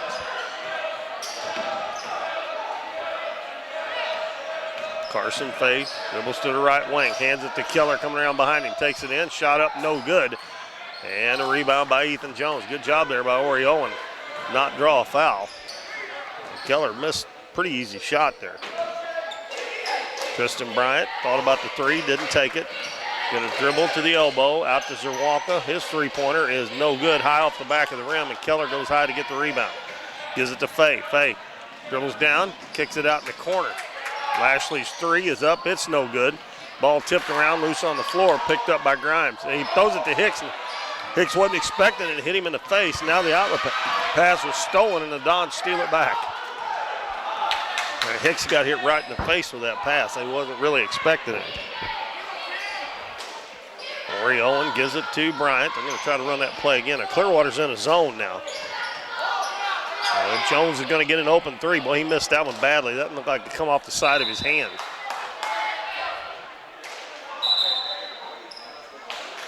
And it goes out of bounds with an air ball. I was just getting ready to say when I seen they were in a zone that Jones ought to get some threes now. That was not a very good attempt on that one. 6-2 Dons. We're almost halfway through the first quarter. Carson Fay comes back and gets the ball from Hicks. Gives it back to Hicks. Now handoff to Fay.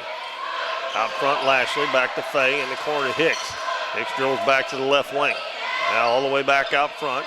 Towards the right side he goes with it, gives it to Lashley. Gage Keller in the corner to Fay for three-pointer, no good. Hicks with the offensive rebound, goes up, Ori Owen blocked it. Gets it back, goes up again, he missed it. Gonna get it again, and then he's gonna be fouled. And that's gonna be the second foul on Levi Rawlings. Hicks done a nice job staying with that. Got a couple of offensive rebounds and picked up second foul on Levi Rawlings. He stays in the game for the moment. And he's guarding Hicks. They may have to put somebody else on Hicks. Grimes gives it to Fay. Now to Lashley. Lashley's going to dribble up the head of the key and give it to Hicks on the right wing. Behind the three-point line. Back to Keller. Down low to Grimes. Grimes dribbles around, kicks it out to Hicks. He's open for a three-pointer from the head of the key. It's short. Keller goes up and gets the offensive rebound. Out to Lashley. His three-pointer no good. And now Hicks is going to pick up an over-the-back foul. Levi Rawlings blocked him out. That'll be the first foul on Hicks, second team foul. And we can already see, I'm telling you about the Dons averaging 51 points a game. We're played almost 5 minutes and the score's 6-2, but they've only given up 2 points. We've talked about how good they play defense too. Owen gives the ball to Bryant on the left wing. Clearwater in a 2-1-2 zone. Bryant penetrates, little floater up, no good. Owen with the offensive board, he missed it. Rawlings gets it and puts it in, and he's fouled. As I said a while ago, Levi Rawlings do what Levi Rawlings does.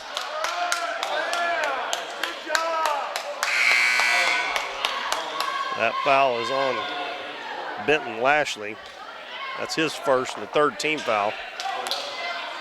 Ethan Jones checks out. And we got Brandon Moore coming in for the Dons. So Rawlings trying to convert the three-point play, and he does. And Alex Harris is going to come in for Rawlings, who got 2 fouls. Dons are going to stay in the man-to-man. Hicks walks it up, and the Dons up 9-2. 2:45 left in the first quarter. Hicks goes in the right corner to Fay. Back to Hicks. Goes over to the left side. And Zawalka almost got a steal there as he flashed in front of Gage Keller. He dives to the floor right there at the scorer's table, but he can't keep it in bounds. And Clearwater will keep it. Nice hustle by Nolan Zawalka.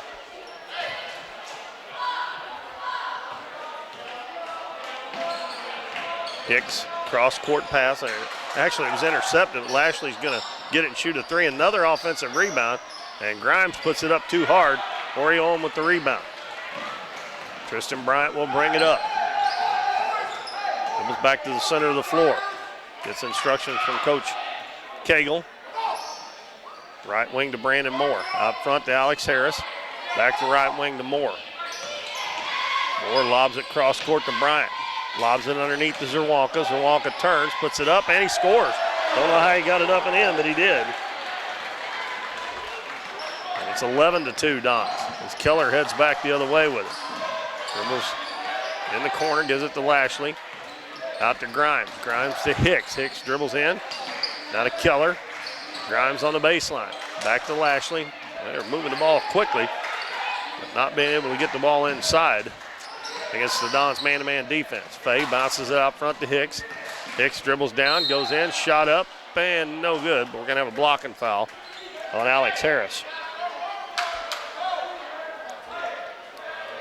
And Hicks will shoot two.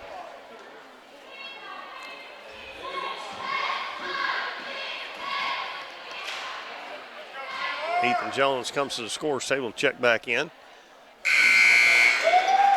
Hicks makes the first one. He has all 3 points for Clearwater. And Nolan Zawalka will check out.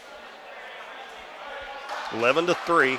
Dons lead with 1:28 left in the first quarter.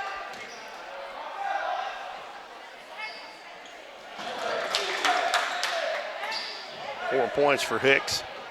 Clearwater drops back into the zone. Jones back in the game, so be looking for him to get a 3-point shot. And there it is. And it's good. I don't think they can play a zone against the Dons either. Orion kills him with a man-to-man, and Jones is liable to kill him with the zone. So we'll see what Coach Moore wants to do. Lashley gives it right corner to Fay. Fay dribbles into the paint. Has it knocked away by Alex Harris. It's picked up by Tristan Bryant. Bryant's going to throw it up the floor, out of control. Gage Keller intercepts it, takes it down to that end, and an offensive foul going to be called on Keller. Orion, we told you, averages drawing 2 charges a game. There's one. Nolan Zawalka back in the game with 51 seconds. No, I'm sorry, I thought he was checking in. He was just, I don't know what he was doing down by the scorer's table.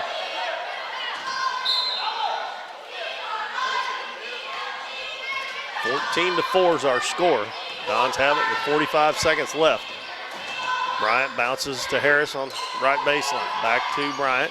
Bounces in the lane to Harris. Jump pass there to Owen. Owen's going to put it up, and he scores again. I thought that was a shot, but that was a pass from Alex Harris. He just lobbed it up near the rim.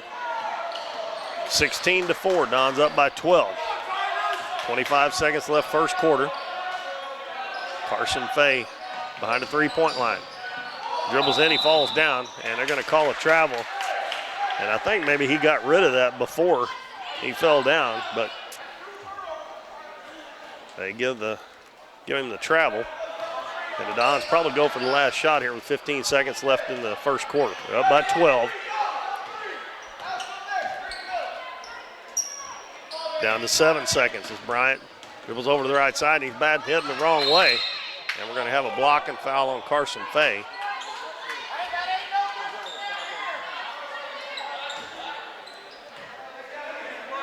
And with 2.7 seconds to go, the Dons will inbound it.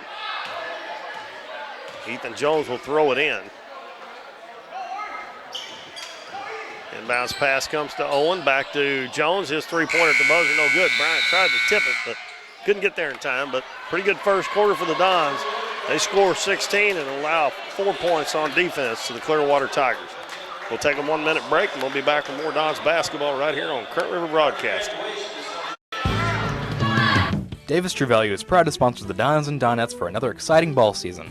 Just like the Dons and Donettes, Davis True Value knows hard work wins the game. They are your selection, service, and savings destination hardware store, serving the area with paint, plumbing, electrical, lawn and garden, and housewares. Your local True Value hardware with so much more. From window repair to chainsaw sharpening, we are the store of first choice. Behind every project is a True Value. We are Missouri Farm Bureau Insurance, and we're for the Missouri way of life. We're for worrying less about the what-ifs and more about the why-nots. We're for checking off your bucket list and then making a new one. For starting a family, a business, a tradition. And if you find yourself starting over, we're here for that too. We're for building a life in Missouri and then going out and living it. And when it comes to making sure everything you've built is protected, we're for you. I am Doug Green, your Missouri Farm Bureau insurance agent, and if you're in Ripley County, I've got you covered.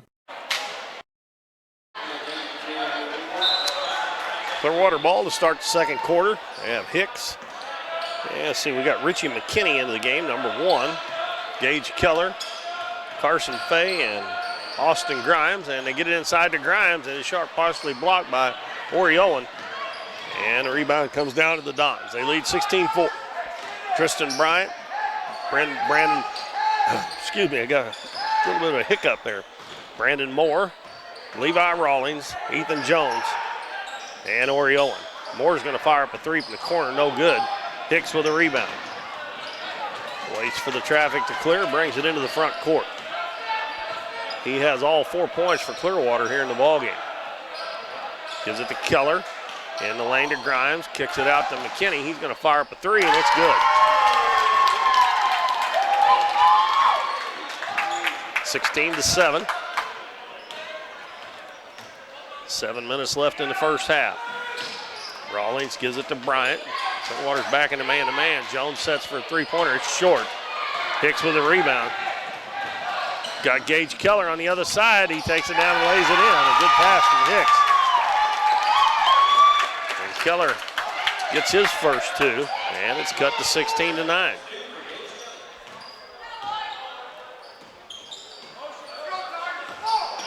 It's got to get that ball back inside to Owen against that man-to-man like they did early. Brandon Moore thinks about the 3, doesn't take it. Dribbles into the paint, he's going to shoot it, and he gets it to go. Into the line drive there, but he had it right in the middle. It went in. 18-9, and McKinney gives it in the corner, Grimes. Now to Hicks. Hicks takes it in, up off the glass, no good. Moore with the rebound, hits Tristan Bryant in stride. He goes down and lays it up, and he missed it. Too hard, and then Bryant comes back in and fouls Gage Keller. He hit that too hard off the glass. And we got Nolan Zawalka coming back in for Brandon Moore.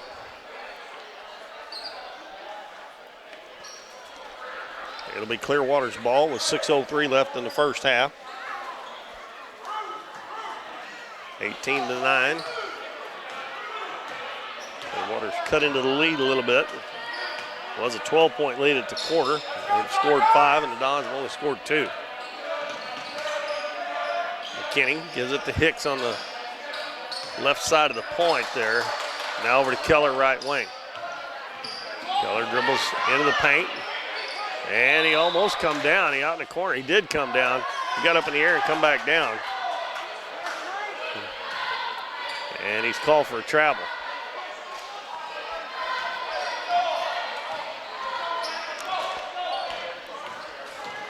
Don's got a 9-point lead, 18-9 here in the second quarter. Pass to Owen. Owen dribbles, gives it in the corner to Ethan Jones. Jones back out front to Bryant. Now right side, Nolan Zawalka. Back to Bryant, Don's reset. Right wing to Zawalka. Now over to Owen. Owen hands it off to Bryant. Bryant takes it into the paint, and his wild shot up, no good. And Keller goes high, gets the rebound, and here he comes. He's one-on-one with Zawalka, goes down, and he's going to be fouled. And he just grabbed it, rebound, took it all the way to the other end. Don's going to have to get back. And that was a wild shot by Tristan Bryant. Had nowhere to go in there with about 4 black shirts in there.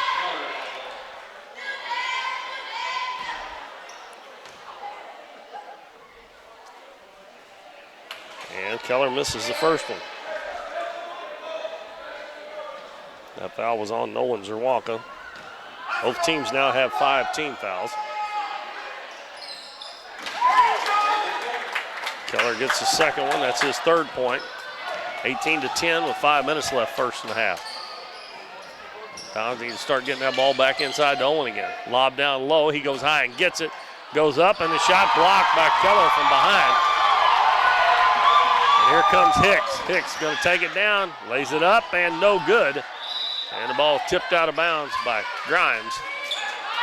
And the Dons are not doing a very good job of getting back on defense, as Hicks is the one to come out of there with that ball, just like Keller did a while ago, and he took it the length of the floor. Actually, had a pretty good shot. Now, Clearwater's going to set up in a 2-2-1. Rawlings gets it into the front court to Bryant, and he throws it away. Now, good job by Levi Rawlings, because that ball was headed for Clearwater. And shot inside by Owen. It's up and good. You can tell the Clearwater fans wanted to charge. They probably should have called something. I don't know what, but Grimes fakes the shot, going to take it into the paint, hand it to Keller. Elbow jumper is no good. Levi Rawlings with the rebound. Gives it to Nolan Zerwalka. Cross court. Jones stops, pops. No good. And it goes out of bounds. That's one he probably, if all he had to do was give a little pump fake and the defense would have run by him, as there was nobody between him and the basket besides the defender there. Probably could have had a layup. He just mostly shoots 3-pointers, though, and that once you get that stuck in your head, you don't add a little to your game if you can take that ball to the hole. Fay's going to take it in the paint, kick it out to Hicks. Long 2 is up and good by Taylor Hicks. 20-12. Clearwater stays in the 2-2-1 press. Don's broken pretty easily the first time. Rawlings into the front court, gets it to Zerwalka. Bounces it to Oriolan, left side to Bryant. To Jones, he's gotten a lot of time to look at it, and he usually makes those, and he does. That's his second. Keller takes it to the elbow, all the way to the baseline. Out front, Hicks fakes the shot, going to take it down in. Little runner is up short. Ball tipped out, going to be picked up by Hicks. Takes it to the baseline, and he puts it up and in. Nice strong move by Taylor Hicks. 23-14. Under 3 minutes to go in the first half.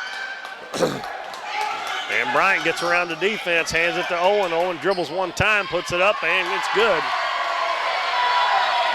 Owen's got 10 points. Grimes dribbles in, kicks it in the corner to Fay. Fay's going to dribble in, hand it back to Grimes right through his hand. Nolan Zerwalka picks it up. Throws a baseball pass up to Bryant. One-on-one with Hicks, and Hicks bumped him. Shot wouldn't go, but Bryant will get a couple of free throws.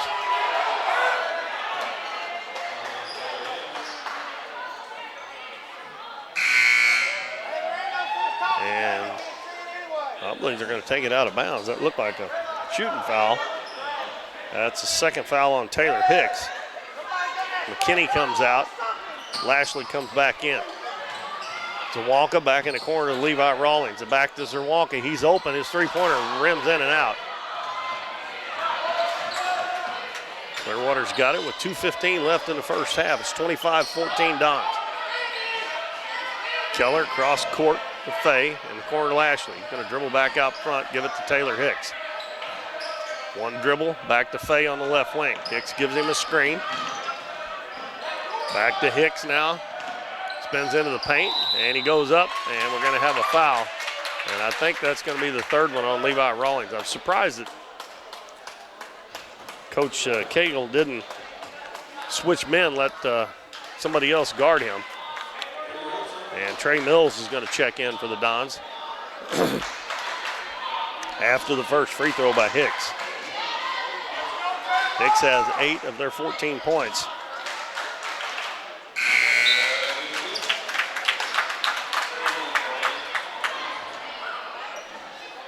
And make that 9 now. I missed a basket somewhere.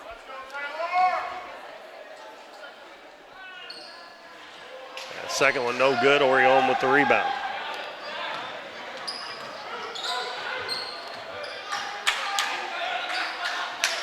Clearwater back in the zone again. Moore gives it to Bryant. Baseline to Zawalka. Gives it to Owen in the lane. He spins, shot up, and it won't go. Offensive rebound underneath by Trey Mills, and he's going to be fouled. So right off the bench, and Trey gets in on the action. And he'll shoot a couple free throws. And that foul is on Austin Grimes. That's his first.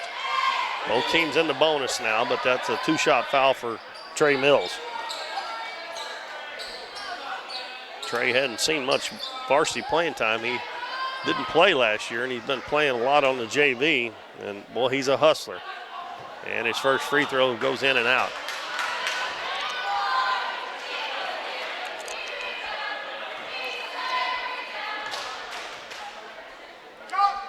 Next one is good.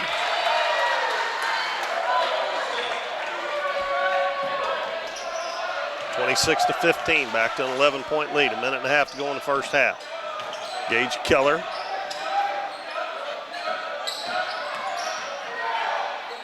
Jumper from the free throw line by Benton Lashley is good.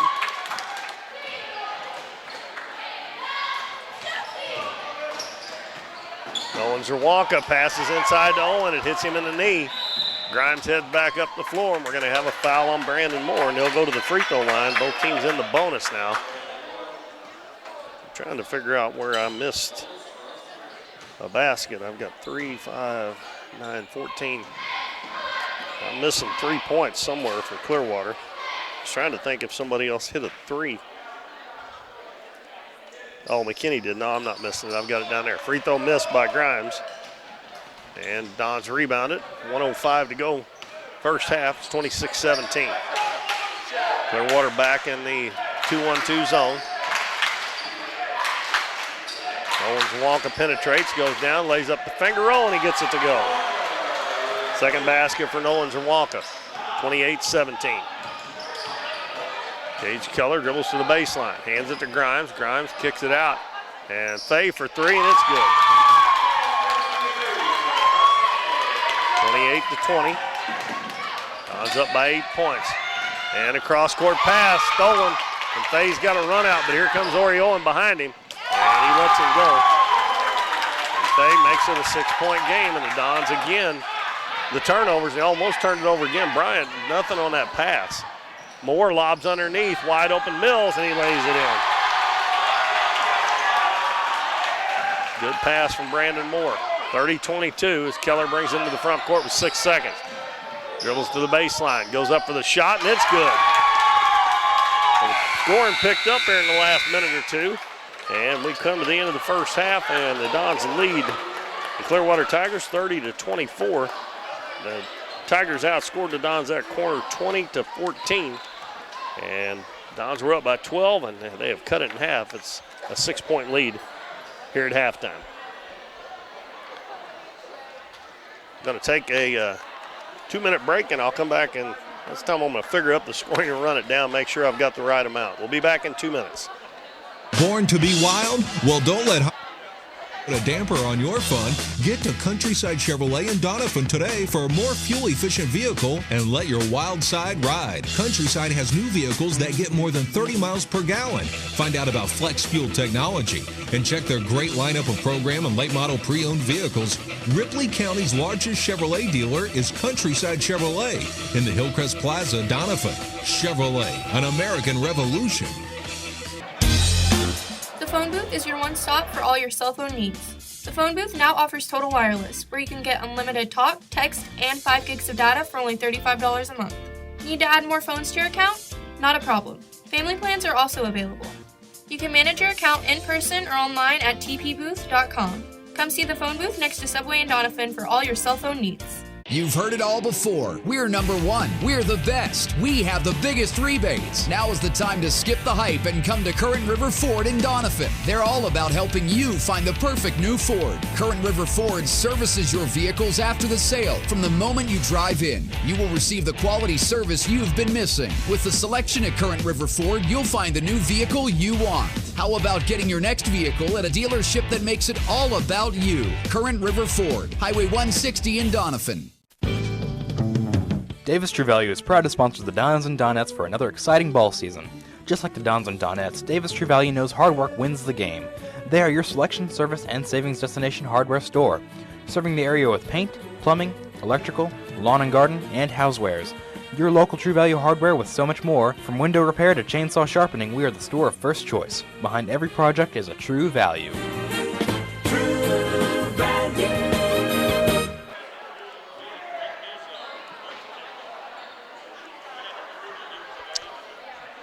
All right, welcome back, everybody. Keith Bowman back at Doniphan High School. We're at halftime of the varsity game, and the Dons lead the Clearwater Tigers 30-24.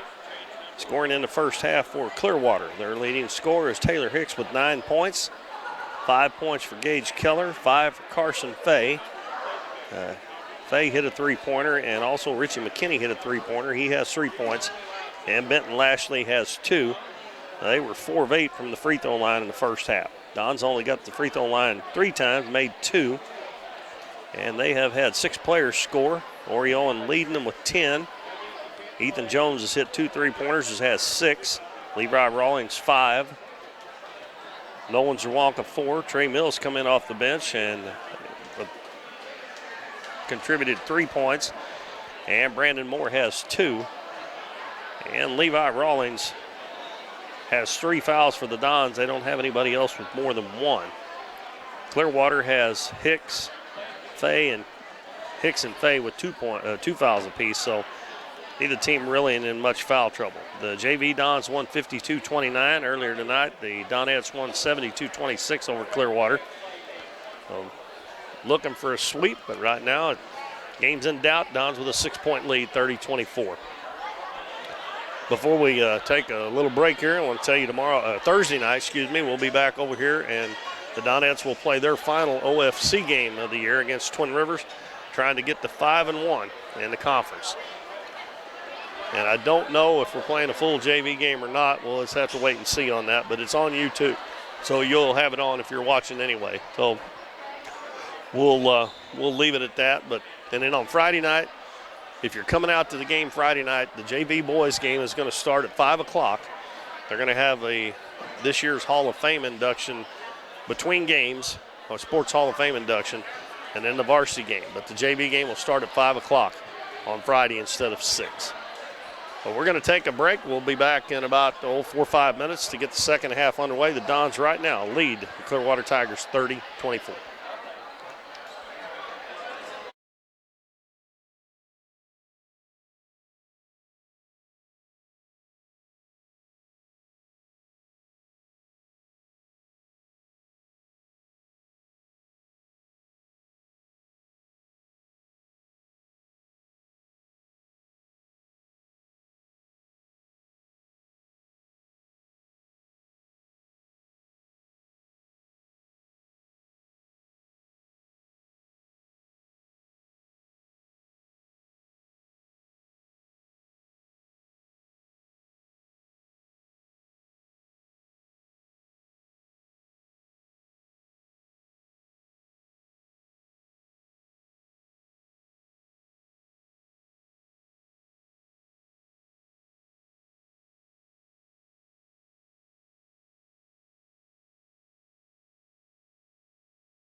action, and if Clearwater keeps playing like they did that second quarter, we've got a game on our hands here in the second half. It's a 6-point lead, 30-24 for the Dons. They outscored the Dons 20-14 in that quarter and have cut this lead to 6. It's going to be Dons' ball. Clearwater out on the floor first with Grimes, Fay, Lashley, Hicks, and Keller. And we'll see who Coach Cagle sends out. Looks like it's going to be the starting 5. It'll be Bryant, Jones, Owen, Rawlings, and Zerwalka. And the Dons will have the first possession.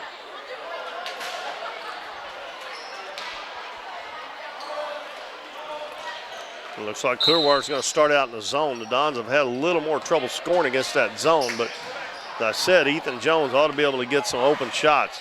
Bounce in the lane to Rawlings. Turnaround jumper's good. Levi doesn't shoot much, but usually when he does, he makes them. He's got 7 points, and the lead is 8 now. Fay gives it to Hicks at the head of the key. Don's still playing man-to-man, and Rawlings is guarding Hicks. Hicks our leading scorer, and Rawlings has also got 3 fouls. Grimes going to dribble into the paint, kicks it out to Hicks. Now head of the key to Keller. Now to Carson Fay. Bounce back to Hicks at the head of the key. Almost lost it. He's able to corral it. Gives it to Lashley. Clearwater being patient this first trip down the floor for their offense. Now Lashley picks it up. Pass it to Hicks. Baseline to Keller. Now back out to Fay near midcourt. Fay holding the ball on his hip while his teammates set up the offense. Gives it to Hicks. Hicks hands to Keller. Over to Lashley. Well, they're running a lot of moving around there. Grimes dribbles baseline, and he stepped on the out-of-bounds line. They were patient until that point, and a lot of times that happens. You use a lot of time off the clock. Clearwater's going to press 2-2-1. Rawlings bounces it to Bryant. Back to Rawlings. In the middle of the floor to Owen, and it's knocked away, going to be stolen by Hicks. Hicks will bring it into the front court. Dribbles right side, hands it to Keller. Keller into the paint. Kicks it out to Fay. Three-pointer up, missed wide right. No, didn't draw any iron. And Jones lost it, but it's picked up by Owen. And, oh, man, bodies all over the floor. No-look pass to Jones. Missed it. Levi Rawlings tipped it, no good. Ball loose on the floor. Jones has got it. He backs up, no good. And Hicks gets the rebound, and he falls to the floor. And we're going to have a tie ball with bodies all over the floor there. And no fouls called anywhere. It'll be Clearwater's basketball. Don's had it at the quarter, so Grimes hits Hick, driving down the right side, shot off the glass too hard. Ori Owen with the rebound. Bryant will slow it up. Coach Cagle calls out play number 2. Right side to Rawlings, back to Bryant. Bounces to Zawalk at the free throw line. Out to Jones, wide open. Three-pointer up and no good. Levi Rawlings with any other offensive board, and he lays it in. Levi with 9 points now. 34-24. Keller penetrates, kicks it back out, and they move it around to Lashley. Now to Fay. Fay dribbles in, kicks it to Hicks behind the three-point line. Out front to Lashley. Lashley left side to Fay. Fay dribbles to the elbow. Now he dribbles into the paint, stops, get Owen in the air, put it up, no good. And Ori, with that guy that short, should just stay on the floor, but he bit on the fake, and he picks up his first foul. And it'll be Carson Fay at the free throw line for 2 free throws. Fay had 5 points in that first half. And he makes the free throw. Makes it 34-25. Dons lead by 9 with 5:19 left in the third quarter. Fay's next one rattles out, and a rebound by Ori Owen. Gives it to Zawalka. Zawalka in the corner. Jones open again, and it rims out. And Grimes with the rebound. That one did everything but go in. Hicks pushes off, kicks it out to Keller. Three-pointer, and no good. Ethan Jones goes high for the rebound. Dribbles it up the floor, and he lost it out of bounds. I don't know why in the world.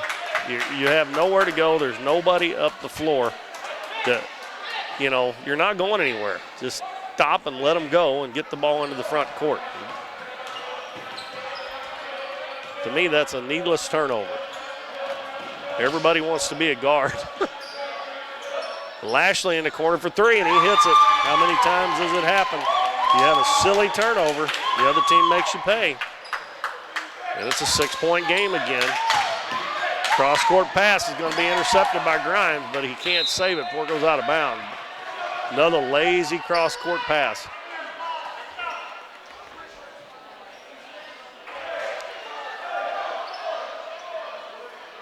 I get so frustrated trying to call these games because just like last Friday night against East Prairie, they had that game well in hand, and then they just panic. Zawalka's going to step into a three, no good. And we're going to have a foul on Clearwater on the rebound on Gage Keller. But they start doing silly stuff and making silly passes, just like the play that Ethan Jones did, and then the pass by Zawalka across the floor. I mean, all you got to do is just take your time and you can get it up against the zone press. Don's missed a shot but got the offensive rebound. Zawalka, right wing. Down underneath to Rawlings, hits Owen and going to the basket, and he puts it in with the left hand. Great ball movement by the Dons. A beautiful pass from Zawalka, and there's Ori Owen's second charge he's drawn, and he gets this one on Grimes. So he's at his average, so if he gets another one, his average is going to go up. But back at the other end, that was a great pass by Zawalka and by Levi Rawlings to get that last bucket, and Ori used his right hand. Of course, everybody knows he's left-handed. Lead back to 8 points at 36-28. Thursday night, the Twin Rivers Lady Royals will be here to play the Donettes. Donettes looking for their 5th win in the Ozark Foothills Conference, which I think the worst they can do if they win that game is tie for the conference, regular season conference championship. My belief is they'll be the number 2 seed in the tournament if they beat Twin Rivers. Inbounds pass comes to Rawlings, hands it back to Zawalka. Cross-court pass to Bryant. He had a little more on that one. Bryant in the corner. Jones open again. Going to try it again. It's no good. Rawlings with another offensive rebound, and he puts it back in. Levi in the right place at the right time. He's got 11 points now. Back at the other end, a jumper by Grimes, no good. Rawlings with the rebound.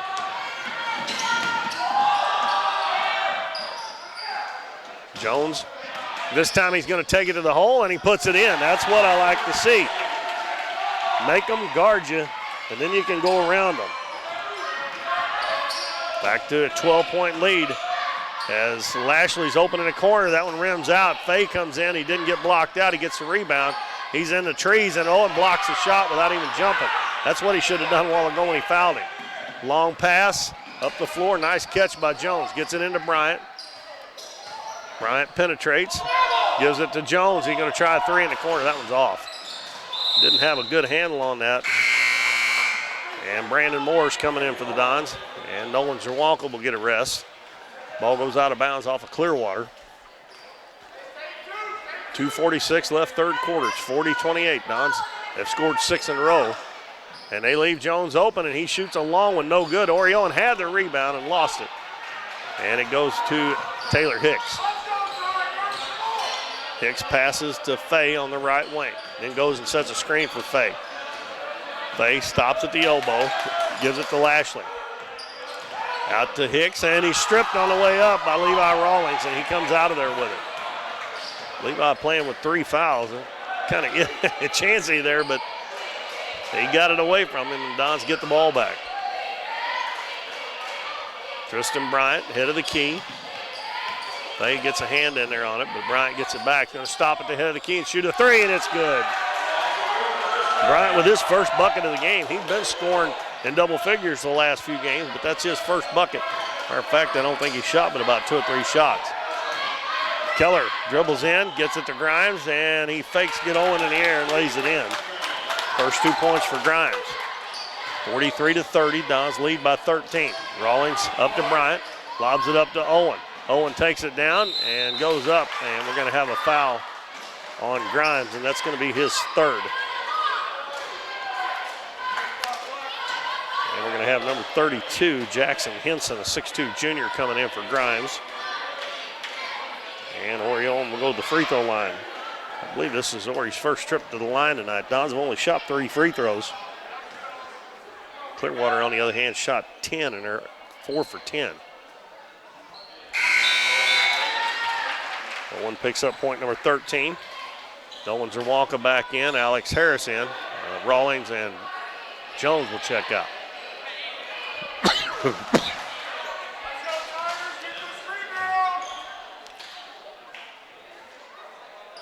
Owen's next one is good. And with 1:35 left in the third quarter, the Dons up by 15, 45-30. Hicks gives the ball to Keller. Keller gets a screen from Henson, and Keller throws it away. Tristan Bryant sidesteps the defender, puts it up, no good. And a rebound, and we're going to have a foul on Nolan Zawalka.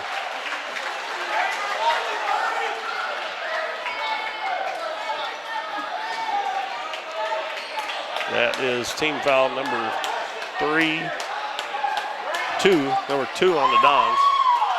Now the Dons are going to do a 2-2-1 press, or a 1-2-2 press. 1-2-2. Hicks, and he's going to be fouled by Zawalka in the back court. And Nolan picked up 2 quick ones, and he's got 3 fouls.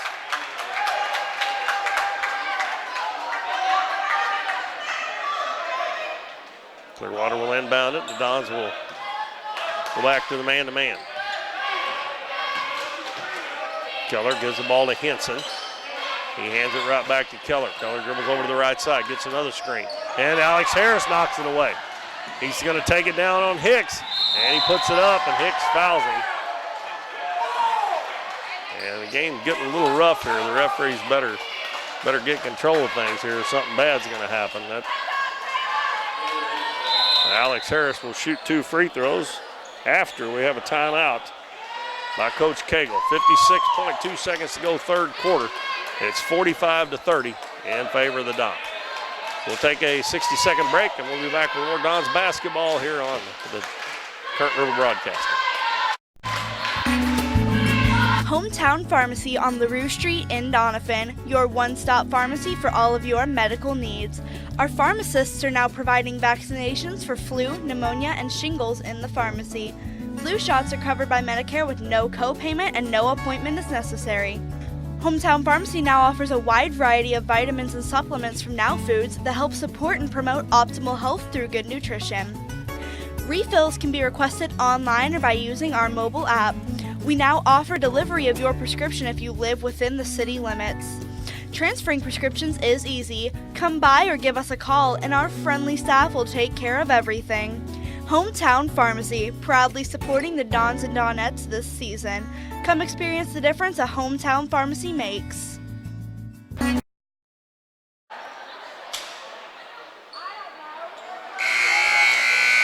Alex Harris will be at the free throw line shooting 2. The Dons have upped their lead to 15. It was cut down to 6 points not very long ago, and the Dons went on a run. And Alex Harris's first free throw is off the left side.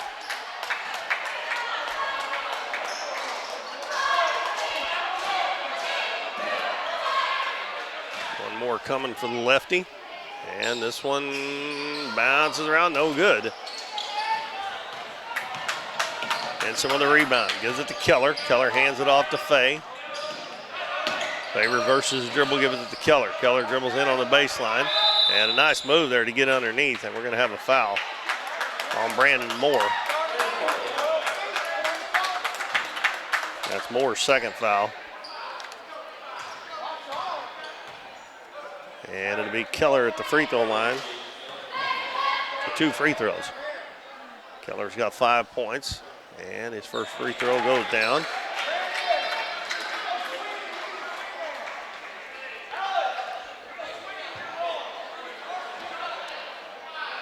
.43.5 seconds left third quarter. 45-31 Dons. Keller's next is good as well. And Ethan Jones coming back in for Alex Harris.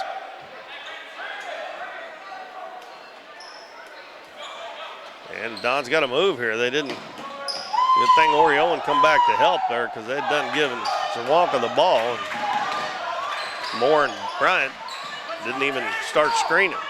Zawalka dribbles baseline, goes in, and he lays it up and in. 6 points for Zawalka. Back at the other end, Fay quickly to the right wing. Oh, and that's going to be an elbowing foul on Carson Fay. He threw an elbow into Zawalka's face. That's what I said. Sometimes these referees kind of let these things get a little bit rough. And on that foul on Alex Harris down there was a little pushing and shoving after that happened. And that stuff can escalate in a hurry.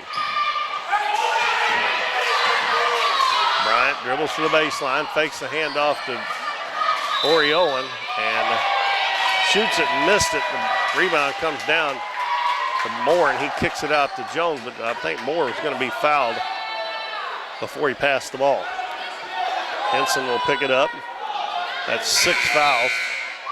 Alex Harris back in the game. With 6 on Clearwater. Nolan Zawalka will throw it in. Gets it into Oriolan.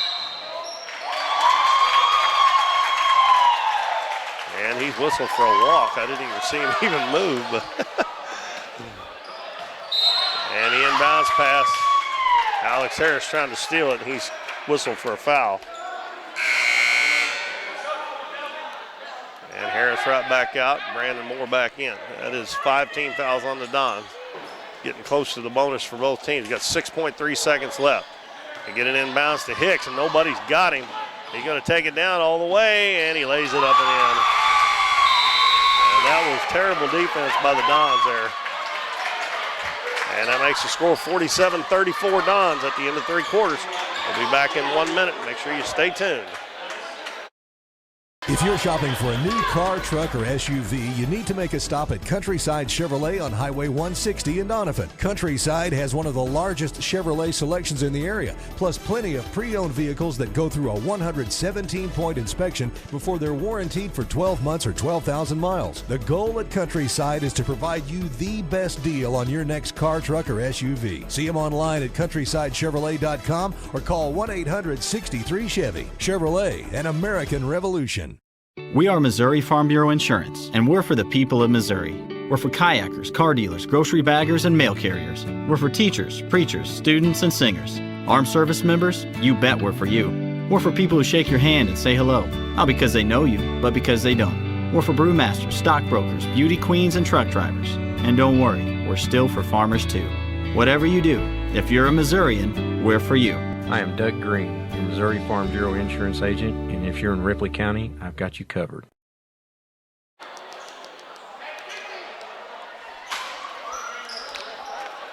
Dons lead by 13 as we start the 4th quarter. It'll be Don's ball. Got Moore, Bryant, Rawlings, Owen, and Jones. Clearwater has Lashley, Keller, Grimes, Hicks, and Fay.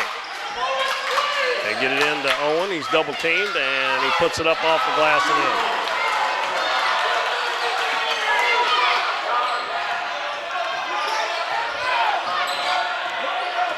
in. Hicks dribbles into the paint, puts it up, and it goes in, but they're going to call the foul on Rawlings before the shot. And that's going to be the 4th foul on Levi Rawlings. And we have 16 fouls apiece now, so both teams will be shooting free throws the last 7:38. And Levi is going to check out, and Alex Harris will come in to replace him. Rawlings goes to the bench right now with 11 points. Lashley will inbound it. Bounces into Grimes. And he keeps it right there with him, and he comes down with it, gives it to Bryant. Bryant dribbles to the left side. Out front to Moore. And the Dons look like they may be going to run their little delay game, look for a layup. And Moore dribbles down too far, and he drags his pivot foot. if you're going to run a delay game, you might as well keep it out front out there and look for a backdoor cut or something, because you do stuff like that, doesn't do much good to run it. Fay out to Lashley. About a 15-footer, no good, and Orion with another rebound. Gives it to Tristan Bryant. We've played 1 minute in the fourth quarter. The Dons have the only basket and lead by 15. Bryant dribbles down, and we're going to have a foul. And I think that one's going to be on Lashley. Second foul on Lashley. It'll be a 1-and-1 for Tristan Bryant.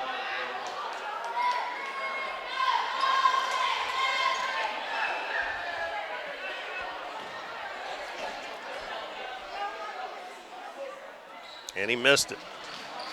And Grimes had to rebound, but he lost it, and Bryant got it and went in for a layup, and it's blocked out of bounds by Taylor Hicks.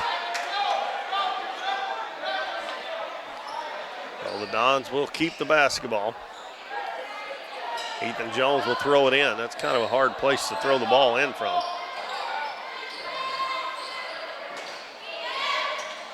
They get it into Tristan Bryant. Over to Moore.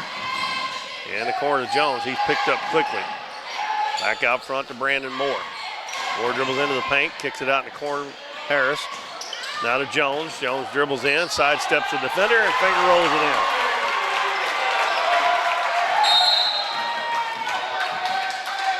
And Ethan Jones has got 10 now.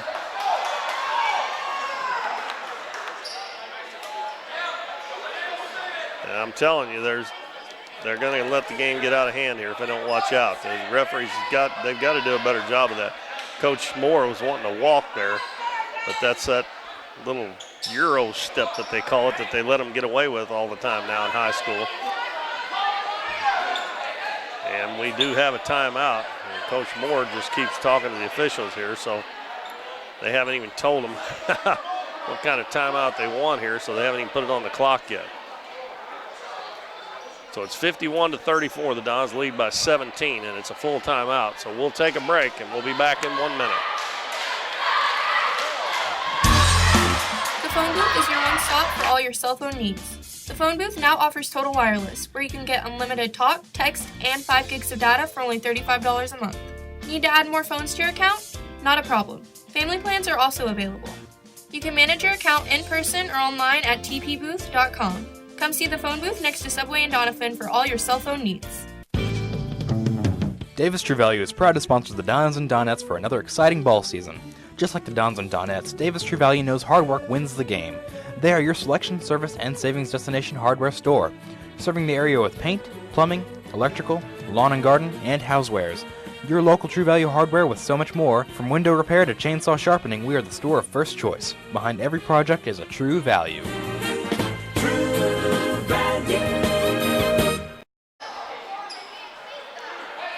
Dons with a 17-point lead. 6 minutes and 31 seconds left in the ball game. Inbounds pass comes into Grimes, hands it back to Keller, and he runs it into the front court. Runs it down to the left wing. Back out to Fay. Fay will hand it to Keller. Baseline to Lashley. Lashley almost has it knocked away, gets it back. And we're going to have a hand check and foul on Ethan Jones. He did have his hand on him. That's Jones's first foul, and it'll be a 1-and-1 for Benton Lashley. Lashley has 5 points in the ball game.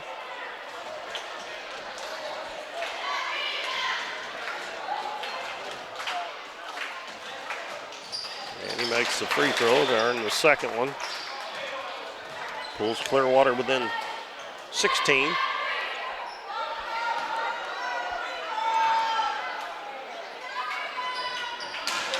He's got 7 points now. Lashley guarding Bryant in the back court. Bryant bounces it to Moore. Moore dribbles one time, gives it to Bryant in the corner. In the lane, Owen is there one-on-one. He turns, he missed it. Falling away a little bit. Hicks gets the rebound.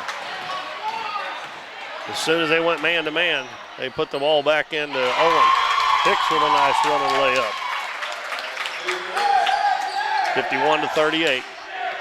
13-point lead. Clearwater scored 4 in a row. Walker gives it to Ethan Jones on the left wing. Jones step back, three-pointer up and good. 13 points for Ethan Jones.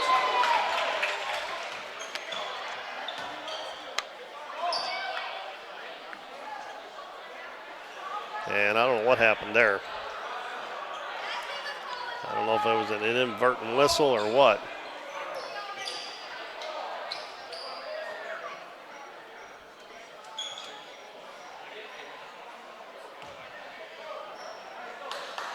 Yeah, I think that's what it was. Either they thought Coach Cagle wanted a timeout and he didn't call for one. So Clearwater will inbound it after the three-pointer by Ethan Jones has given the Dons a 16-point lead again. Taylor Hicks dribbles into the paint, and he runs over Corey Owen, but they're going to say he just lost the ball out of bounds. And it'll be Don's ball. They're trying to get the moisture up off the floor. 5:21 left in the game now. Clock running awfully slow here in the fourth quarter. Just as soon the way these teams are acting like they don't like each other right now this last 5 minutes to get off the clock. Zawalka lost it, he got it back, takes it into the paint, lost it. Faye's got it, throws it ahead to Keller. Keller catches and goes up and fouled by Brandon Moore. And Zawalka had no place to go. You got a 16-point lead and taking off down into the middle of the defense like that with no place to go. I don't understand where he was trying to go. And Keller back at the free throw line. You keep giving Clearwater a chance to score with the clock stopped. I know it's a 16-point lead, and that is not insurmountable. Keller misses the first one.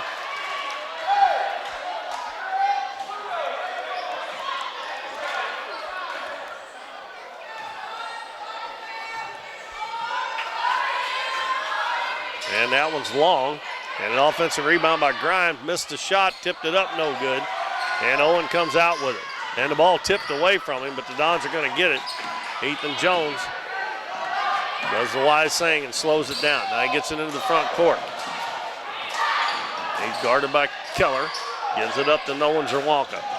4:45 left in the game as Zawalka dribbles to the baseline. Takes it in, no good, but we got a foul. 2 shots coming. That foul's on Carson Fay, and that is his 4th foul. Dons have missed their last 3 free throws.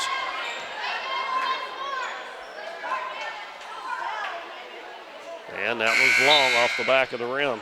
Dons have only made 4 points from the free throw line tonight. 2 for 6, 2 for 3. Only 4 out of 9 right now.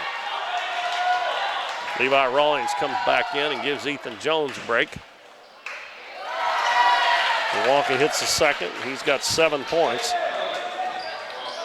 And it's a 17-point lead with 4:35 left in the game. Lashley in the corner will dribble back out front.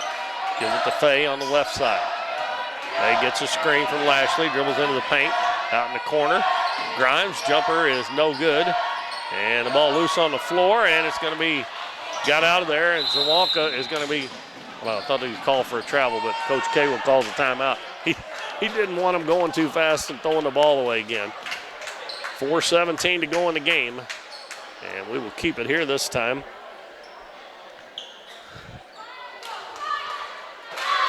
The first game tonight, the Donettes defeated Clearwater 72-26.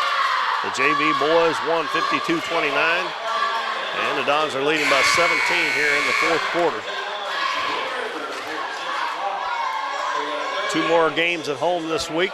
Thursday night, the Donettes will play Twin Rivers here.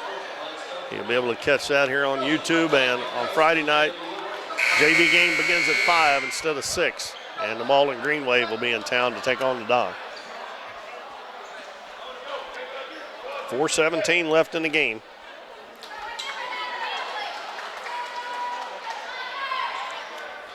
And McKinney checks back in during the timeout for Clearwater. It'll be Don's ball. Clearwater back to the man-to-man, so looks like they may try to run their delay game. Moore hands it off to Levi Rawlings. He gets it right back. Moore dribbles in, stops, and shot. Oh, my goodness.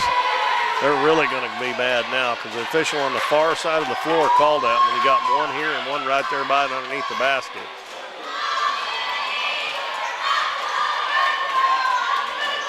That foul was on Keller. Brandon Moore's free throw is good. I don't really blame the Clearwater fans for being upset on that one. Third point for Moore. And that one off, no good. The Dons are only 6 of 12, I think, from the free throw line. Keller gives it to Fay, fakes the three-pointer, takes it into the paint, and a wild shot up, no good. Offensive rebound by Hicks, and we're going to have a foul on the Dons. Going to be on Oriolan. And that will send Taylor Hicks to the free throw line. Hicks has got 13 points. And that leads the Tigers in scoring. Ethan Jones is going to come in. Levi Rawlings checks out.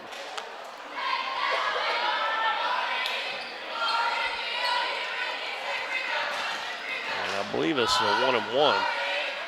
None of the officials are holding up their hands. Doesn't make any difference. Hicks makes it.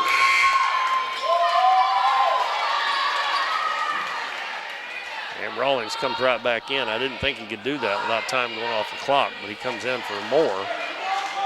I guess as long as you don't come back in for the same person, you can do that. I don't know. Hicks makes both free throws. 56-40. 3 minutes and 45 seconds left. Owen throws it cross court to Bryant. Bryant will get it into the front court. Dribbles into the paint, and I believe we got another foul.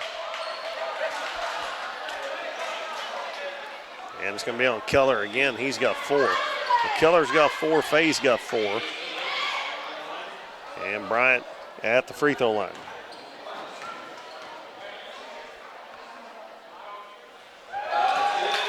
And he picks up his 4th point of the game.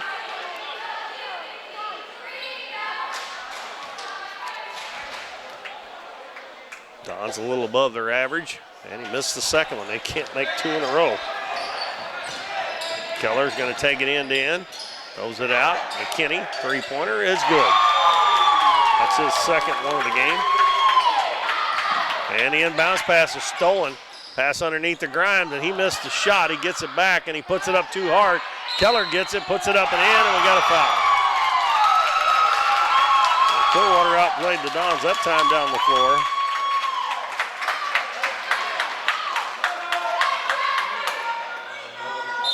And that is the 4th foul on Nolan Zerwalka.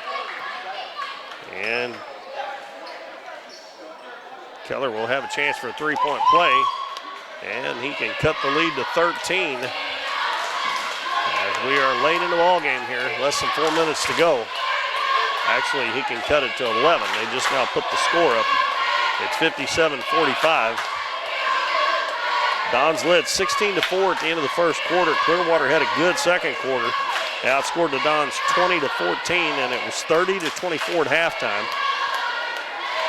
And then in the third quarter, the Dons outscored Clearwater 17-10 to take a 13-point lead, and we're at 12 right now. So Clearwater's outscored the Dons 11-10 in this fourth quarter so far.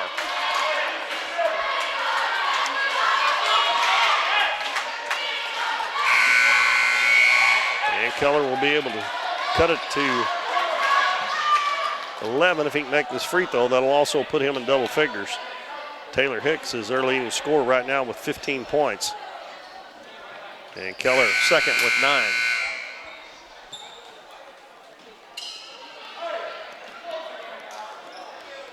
Rawlings come back into the ball game. And man, Brandon Moore came out. Keller's free throw is good. And they set up in the press. Inbounds pass comes to Bryant.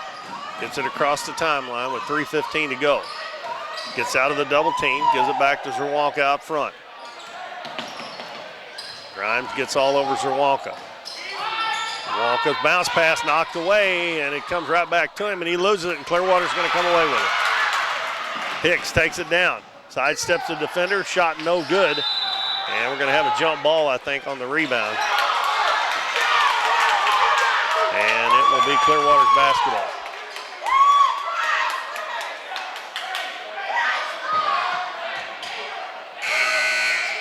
Brandon Moore back in. No one's a walkout.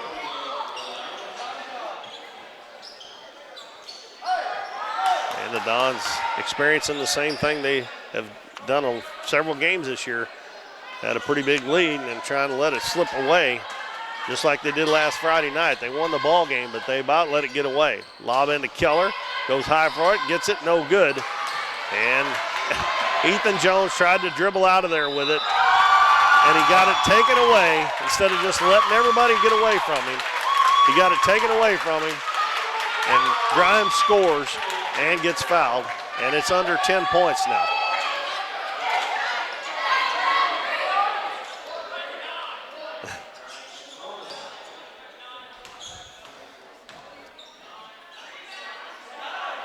Grimes' free throw's good. And it's an 8-point game and still almost 3 minutes to go, 2:45. And Moore's got to hurry, finally gets it into Ori Owen. Owen gives it back to Moore. Clearwater getting after it now. Now they kind of back up a little bit. Moore gets it into the front court. Moore dribbles down, hands it to Ethan Jones. Jones dribbles into the paint, and he kicked it. Oh my goodness, where is he going? They're lucky they got that back. Bryant dribbles to the wing, gives it to Moore. Now they're going to run the delay game. And dribbling into the middle of the lane is not working. And Fay's going to be whistled for his 5th foul. And that is going to be, he's going to foul out of the game with 6 points. And Benton Lashley will come back in to replace him.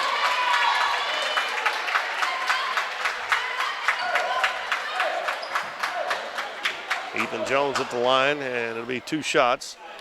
Makes the first one. Both teams in the 2-shot bonus now, double bonus. 58-49, trying to make it a 10-point lead again. And he does. Zawalka back in for Jones. Jones has got 15, Oriolan's got 16, and Rawlings has got 11 for the Dons. Keller's going to dribble down, elevate for the jumper, and he makes it. That was too easy. Pass ahead to Bryant. He's got a one-on-one, bounces over to Owen, fakes, gets a man in the air, and lays it in. Quickly back the other way, Keller. Dribbles to the left wing, hands it off to McKinney. Bounces over to Lashley. Back to McKinney, they got by him. He went back and got it. Gives it to Hicks on the right wing. Hicks dribbles to the baseline, gives it to Grimes. Grimes in trouble, gives it in the corner. Keller, 3-pointer up's an air ball, and we're going to have an over-the-back foul called on McKinney. And we'll walk to the other end and shoot 2.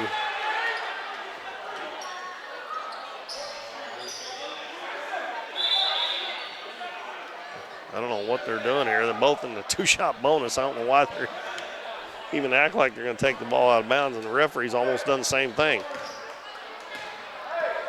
It'll be Bryant shooting.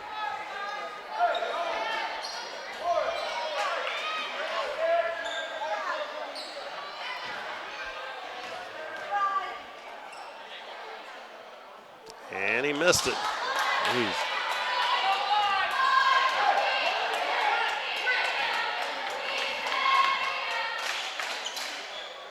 Second one is good. That's 5 for Bryant. 62-51. Keller lets it roll up almost to midcourt. Gives it in the corner, McKinney. Free throw line to Grimes. Grimes dribbles in, kicks it out. Lashley, 3-pointer in the corner is good. That's 10 points for Lashley now. And it's 62-54. And Coach Moore calls the timeout with 1:27 to go in the ball game. And we will take one, too. We'll be back in 30 seconds. You've heard it all before. We're number one. We're the best. We have the biggest rebates. Now is the time to skip the hype and come to Current River Ford in Doniphan. They're all about helping you find the perfect new Ford. Current River Ford services your vehicles after the sale. From the moment you drive in, you will receive the quality service you've been missing. With the selection at Current River Ford, you'll find the new vehicle you want. How about getting your next vehicle at a dealership that makes it all about you? Current River Ford, Highway 160 in Doniphan.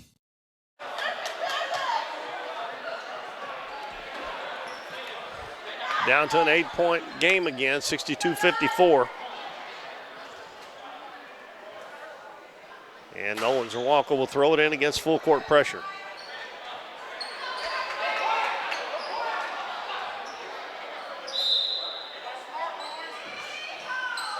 Zawalka throws a baseball pass and a nice catch by Bryant. And he's going to take it in and foul from behind. I don't know what everybody's hollering about. He caught it like a football pass. That foul is on Lashley, his third.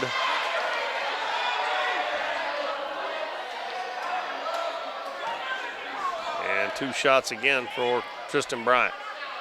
And he missed the first one again. 2, 4, 5. Dons have only made 8 out of 16. 9 out of 17. 63-54. Grimes gives the ball to Hicks. Hicks, free throw line jumper is up and it rims out. And Nolan Zawalka with the rebound, and he's fouled by Grimes. 1:13 to go, and Zawalka will shoot 2.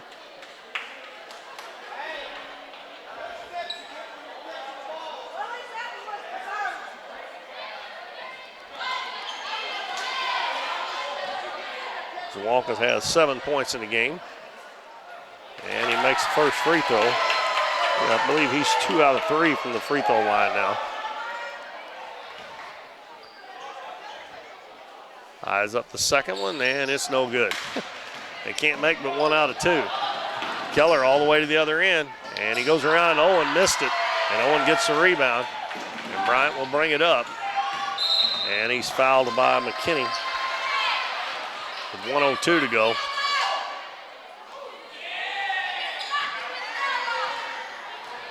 And I don't know how long they're going to keep fouling here. They're down 10 with 1:02 to go. I guess if you're a coach, you basically got to keep trying here.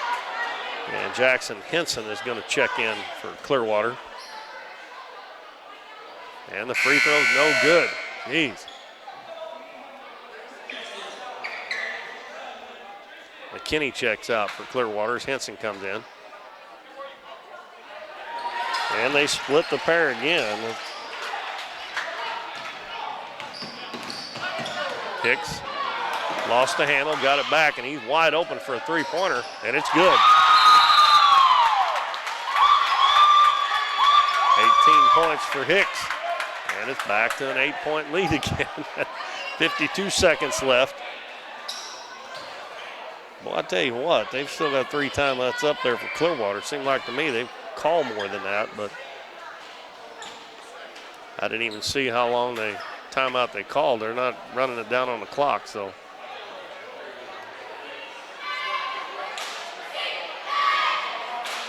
They still haven't put it up there. They usually count it down on the clock. Now they do. After all that, they're finally going to start it. Jeez.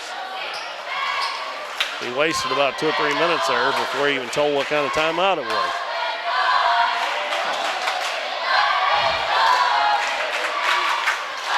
One of these games, Dons is going to come back to bite them because they've not been able to finish these games off. They've only made 5, 6, 7, 8, 9, 10, 11 out of 21 free throws this half. If they'd have made half them, they'd be up by about 14, 15 points right now. And they haven't made as many mistakes tonight as far as turning the ball over and just making silly plays. You know, trying to go when you shouldn't be going and stuff like that, but they have missed a bunch of free throws. Well, it's an 8-point lead, 65-57 with 52 seconds left in the game. Inbounds pass comes into Owen, and he is fouled immediately by Henson. The Dons may shoot 10 more free throws before this one's over. We only got 50.3 seconds to go. This will be 21 and 22 of the second half. It'll be 25 in the game, and they've shot 19, so the fouls are actually pretty even.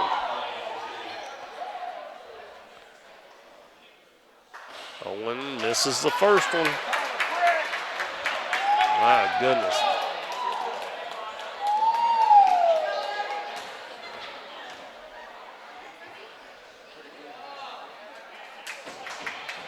That one rims out. Keller takes it to the other end. Out in the corner, Lashley. Out front, Grimes, three-pointer. It's short. Zawalka with the rebound, and he's fouled by Henson.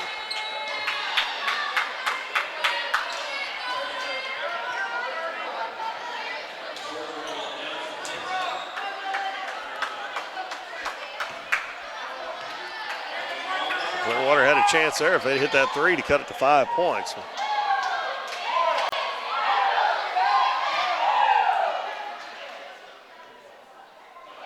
And Zawalka makes it. And that gives Nolan 9 points. He can get into double figures. He'd be the fourth player for the Dons in double figures if he makes this one. And of course he missed it. 1 out of 2 again as Keller takes it down, and his pass across the lane knocked out of bounds by Tristan Bryant. Ethan Jones back in the ball game, placing Zawalka.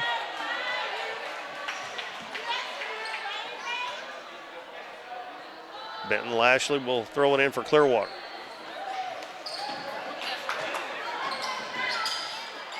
Ball comes into Henson, spins into the lane, nice move, but he hit the bottom of the rim with it. Now the ball is loose. And we'll have a jump ball, and it'll be Don's ball. 28 seconds to go, 66-57. Don's up by 9 points.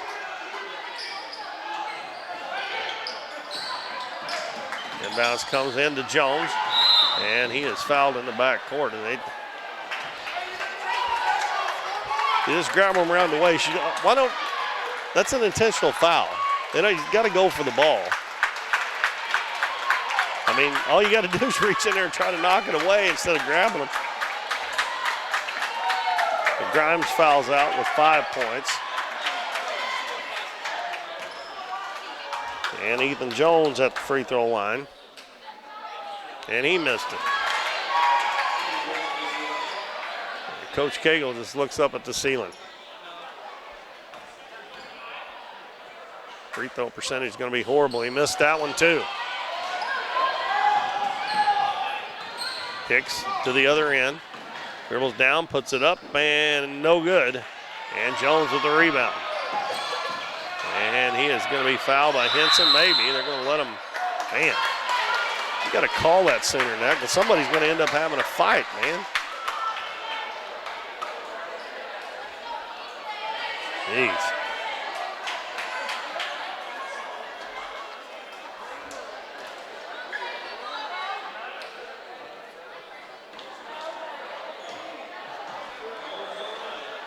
Oh, I'm glad when that 11 seconds runs off. And he missed again. He has missed 3 in a row, and the Dons have missed the last 4, and have only made 2 out of the last 7. And that one went in just barely. And it's a 10-point lead again. 11.2 seconds to go. And Nolan Zawalka dives on the ball. Oh, he did. They called a walk on him, but he didn't roll over. He just jumped out on top of the ball, but it don't make any difference. But that's not the right call. And an offensive foul going to be on Hicks. And Owen picked up his third one. 67-57. And let's see if they foul again with 5.5 seconds to go. They shouldn't, but let's see if they do. Baseball pass ahead to Owen, and he's going to bring it back out. And finally, Our final is the Dons 67 and the Clearwater Tigers 57. Gage Keller had 12, Carson Fay 6, Benton Lashley 10, Taylor Hicks 18, and Austin Grimes 5. And they were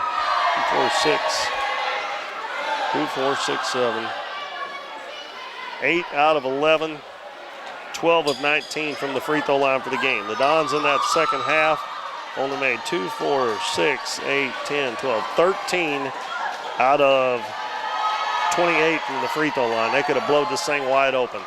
Scoring for the Dons, Tristan Bryant 7, Brandon Moore 3, Trey Mills 3, Levi Rawlings 11, Ethan Jones 16, Ori Owen 18, Nolan Zerwalka 9 for a total of 67. Well, the Dons go to 11-9, 4-1 in the Ozark Foothills Conference. Donettes won to go to 14-5 and 4-1 in the OFC, 72-26, and the JV Dons won 52-29. Varsity wins 67-57. Remember to tune us in Thursday night for the Donettes and the Twin Rivers Lady Rolls right here from Doniphan. This is Keith Bowman. Good night, everybody.